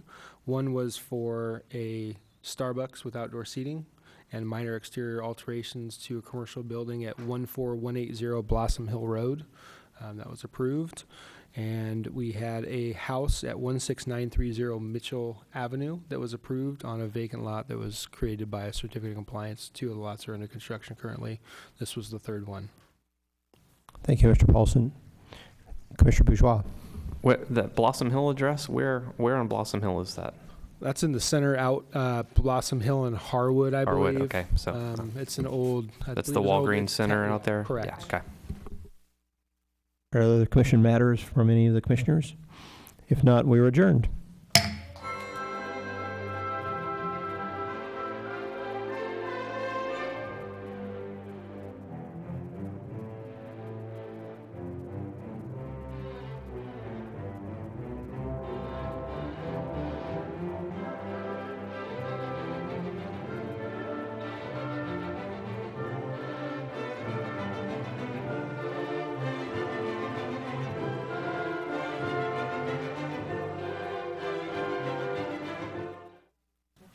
I recycle all of them, as you know.